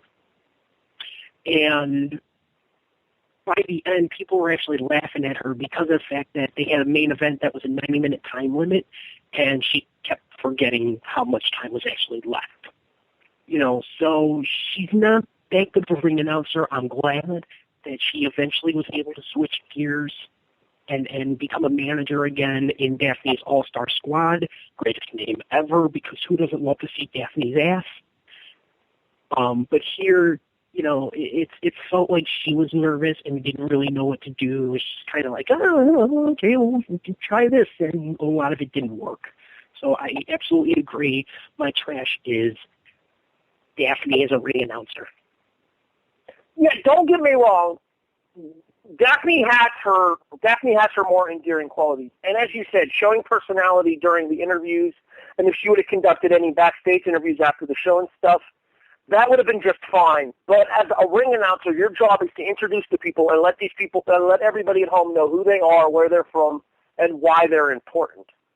The little snide remarks that she made about a couple of the people there just seemed completely out of place for a ring announcer, and I didn't care for it. Yeah, I absolutely agree with everything you're saying. So, huh? No, I didn't say anything. Go ahead, continue. Oh, okay. Sorry. It's I don't know. Your phone went kooky for a moment. So now that part's done, do we have separate ideas for a best and a worst match? Because I think the best match is going to be kind of unanimous here. Yeah, I have a funny feeling that we're going to agree on best and worst match. Do you want to handle best match or worst match? Why don't we go with worst match and just get it out of the way and pull the Band-Aid off? I mean, which one do you want to discuss? Because I'm pretty sure we're going to agree on both, and there's no reason for both of us to speak. I'll take the worst match. Then by all means, the floor is yours. And by all means, interject if we don't agree. But for me, the worst match was kind of obvious. Cherry Bomb and Christina Von Eerie. Actually, we don't agree. Wow, I'm surprised. All right, so we're both getting our ideas out here then. But for me, like we said, they were trying to do too much too fast. But the problem is that some of the botches that they ended up pulling were pretty bad, and it very much took away from it. And in my mind, it probably ended up kind of ending Christina Von Eerie's push that never even began, or that hadn't begun yet. From the attempted springboard where she loses her footing and ends up spiking her knee into the ground. I think they ended up even when they were running the ropes, I think they ended up bumping into each other at least once, maybe twice, and they were not able to get anything going because it seemed like anytime they were about to get something going, more often than not, it was Von Eerie who was actually messing it up. So I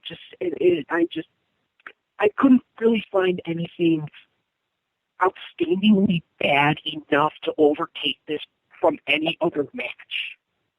So this one just ends up biting the bullet for me, and it's, for me, the worst match was Von Eerie and Cherry Bomb. Don't get me wrong. I'm not going to say that it was a good match because it wasn't. I wouldn't call it the worst match, but I would call it the most disappointing match on this particular show.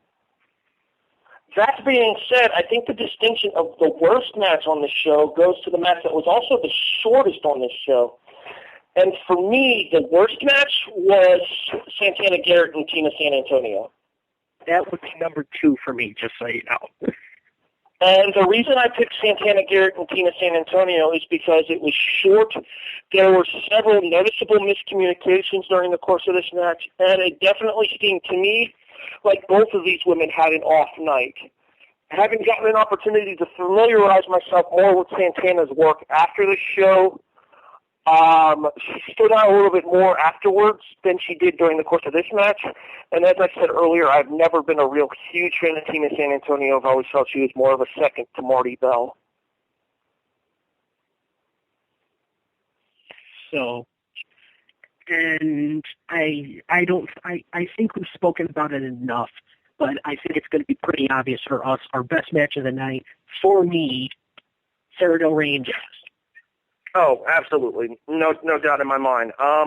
This is only the second show, but actually I'm pretty sure there's a match next week that's going to top it in our ratings, even though I always find those matches impossible to rate. But I think we can both agree that next week's I think we can both agree that next week's main event is going to top this in the ratings, but easily stood out far more than anything that happened at the December to Dismember pay-per-view. So far, this out of the 2 shows, out of the 14 matches we've covered, this is easily the number 1 match we've had so far. Right, and of course, as a reminder, if you want to keep an eye on those, remember to check out the Wrestling Unwrapped Facebook page, and you'll be able to keep track of myself and Patrick's overall rundowns for all time that we've done Wrestling Unwrapped, starting with the relaunch here last week. We're going to keep a running tally of our ratings for each of the matches that we reviewed on the shows, as well as the all-time standings for those ratings, like top to bottom, best to worst match. My cat is deciding that she wants to overtake this show, so I say we go to the big finish. Indeed, we do. And as far as the actual match, I don't think there's really any question. You know, we spoke about it enough, so I think it kind of let it speak for itself in terms of why we picked it as the match of the night. And like we said, best match we've covered so far out of the 14 matches between the 2 shows. Oh, beyond a shadow of a doubt. Yeah. Be that as it may, we're out of time this week. Next week's going to be mighty interesting because after next week, we're taking at least 1 week off for the 2016 Royal Rumble, which will feature a match, the main event, most likely for that one, in a Royal Rumble match for Roman Reigns' WWE Championship. So we figured, what better way to preview that than by covering the last time there was a Royal Rumble match for the WWF Championship. So be sure to tune in next week when Harry and I run down the 1992 Royal Rumble, a certain somebody's hour of power, to say the least. The very definition of a one-match show, however. Oh, next week's ratings are going to be fucked. Don't get me wrong. The opening tag match between the New Foundation and the Orient Express is actually pretty good. But everything after that is more or less hot garbage. Until you get to Ric Flair's finest hour. Way to spoil it, jerk. But, anybody who's listening to this show knows who won the 92 Rumble. That is true. No, but the $1,000,000 question I think is going to become, is it good enough of a match to save that entire show? So that'll be for next week when we're back at our normal time, I think, unless you see. No, we got to delay by 1 hour. So be sure to tune in next week once again at 9 Eastern, 8 Central, to the NFL playoffs. That will change once the playoffs are over with. And we'll go back to 8 Eastern, 7 Central. As always, you can find us on Facebook if you want to know a little bit more about what we think about the matches. Facebook.com/Wrestling Unwrapped. Or if you want to hear about any comments that we may have or things of that nature while we go through actually watching the show again, be sure to follow us on Twitter at WUOffTheShelf. And then, as always, later tonight, you're going to have... Actually, Sean, what show is tonight? Because I always get that mixed up. Sean must not be on here anymore. No, we're doing a show tomorrow because the national championship game is tomorrow. We would have done the show tomorrow, next week. We might do the show next week because there's no other game happening on Monday, which would be our football show, which we talk about NFL football and college football, basically. Alrighty, Patrick. Yes. Are you forgetting something? Probably. We're going to do a final rating, right? Isn't that on both of you? Yeah, why didn't you interrupt me? I was waiting for you to announce that we were going into the rating. Oops. Yeah, I did forget about that. You should have interrupted me sooner, though. Well, the plugs aside, and I have one of my own when we're done, but plugs aside, let's go ahead and get into our final rating. Of course. Good grief. Harry, I'll let you start. As well you should, since you forgot. Anywho, we were closer than I anticipated us being last week, even if we both gave the show a bad rating. I think we're both going to give the show a good rating this week, and I'm curious to see how close we are to each other's rating here. For Shine Volume 1, I give the show a 7. And the reason I give the show a 7 is because the main event delivers. Mercedes Martinez and Leva Bates delivers even if it's a squash match. Allison Kay and Taylor Made had an excellent performance as Made in Sin for the very first time, and Jamie Jamison and Rebby Sky was incredibly impressive given my expectations going into the match. That being said, a kind of paint-by-the-numbers Rain versus Nikki Roxx match, and not saying it was a bad match, I'm just saying it was kind of just there. A very disappointing Cherry Blom and Christina Von Eerie match, and the Tina San Antonio Santana Garrett match that I have already mentioned. Bring this show down from a level of which that it could have achieved had Cherry and Christina delivered what they were possibly capable of, and had Nikki and Rain been on earlier in the show. I still think that should have been the very first match on this show. So, due to a little bit of a placement issue, as well as the fact that it was kind of hit and miss when it comes to a couple of other matches, I officially give Shine Volume 1 a 7. Patrick?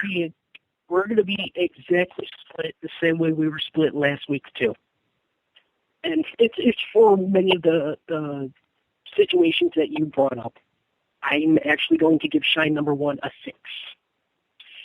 Because of the fact that, like you said, Sara Del Rey absolutely delivered.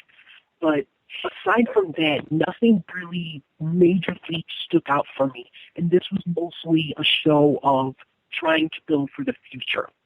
Mercedes Martinez and Leva Bates, while yes, it does do its job, it's still just a glorified squash match. Nikki Roxx and Rain, for me, boring as hell. Rebby Sky and Jamie Jamison was, I will absolutely give it the credit it deserved. It was a hell of a lot better than I thought it was going to be. Like we said, Von Eerie and Cherry Bomb, very much underachieved, and for me, was the worst match just because they never really got anything going because Von Eerie kept messing up. The that match to me, I think, was actually too long to be a squash, but it should have been a squash in building up, Maiden Sin. And then the first two matches, nothing really stuck out for me at all. And then, I gave my piece earlier about how I feel about Santana Garrett as it is. And combined with the fact that Daphne wasn't exactly the world's greatest ring announcer, I think if they had a better ring announcer, I actually think I would have scored it higher. And the fact that the crowd never really got into it, which sucks for me, I'm going to actually go a point lower than you and give it a 6. Very well. It's not exactly surprising. We're almost always about a point apart regardless of the show. One of these days, we're going to find one that we are so split on, and we know it's going to happen. The question is when. True. All right, so real quick before I go, and then Patrick can finish up with his plug work there. If you haven't heard enough of me, and most people probably have, beat you to it. Anywho. You can also check myself out tomorrow night back on DeMarco Wrestling Radio as myself, Tony Acero, and Rick Balin, the third man, along with the most valuable producer, Timmy Christopher, hosts the Raw Reaction as we break down the next-to-last Raw before the Royal Rumble. I'm Harry Broadhurst. Go ahead, wrap us up, Patrick. Alrighty, and then be sure, like I said, to join us next week when we will cover the last time that the WWE Championship was on the line in a Royal Rumble match with the 1992 Royal Rumble, and it'll be a special start time because of the playoffs at I almost said our regular time, at 9 Eastern, 8 Central. And then, as always, you can find us Facebook.com/Wrestling Unwrapped or at WU Off the Shelf. And if you want to discuss more wrestling or football to football or any of the other shows on the W2M network, be sure to find everybody on Facebook. Search for the group. It's Facebook.com/Wrestling to the Max, the number 2. And we're out of time finally, and I'm not going to screw up this time. So, for Harry Broadhurst, I'm Patrick Hessa, and also for Sean Garner as the leader of the W2M network. Thank you, Sean. We'll see you next week. We'll see you next week.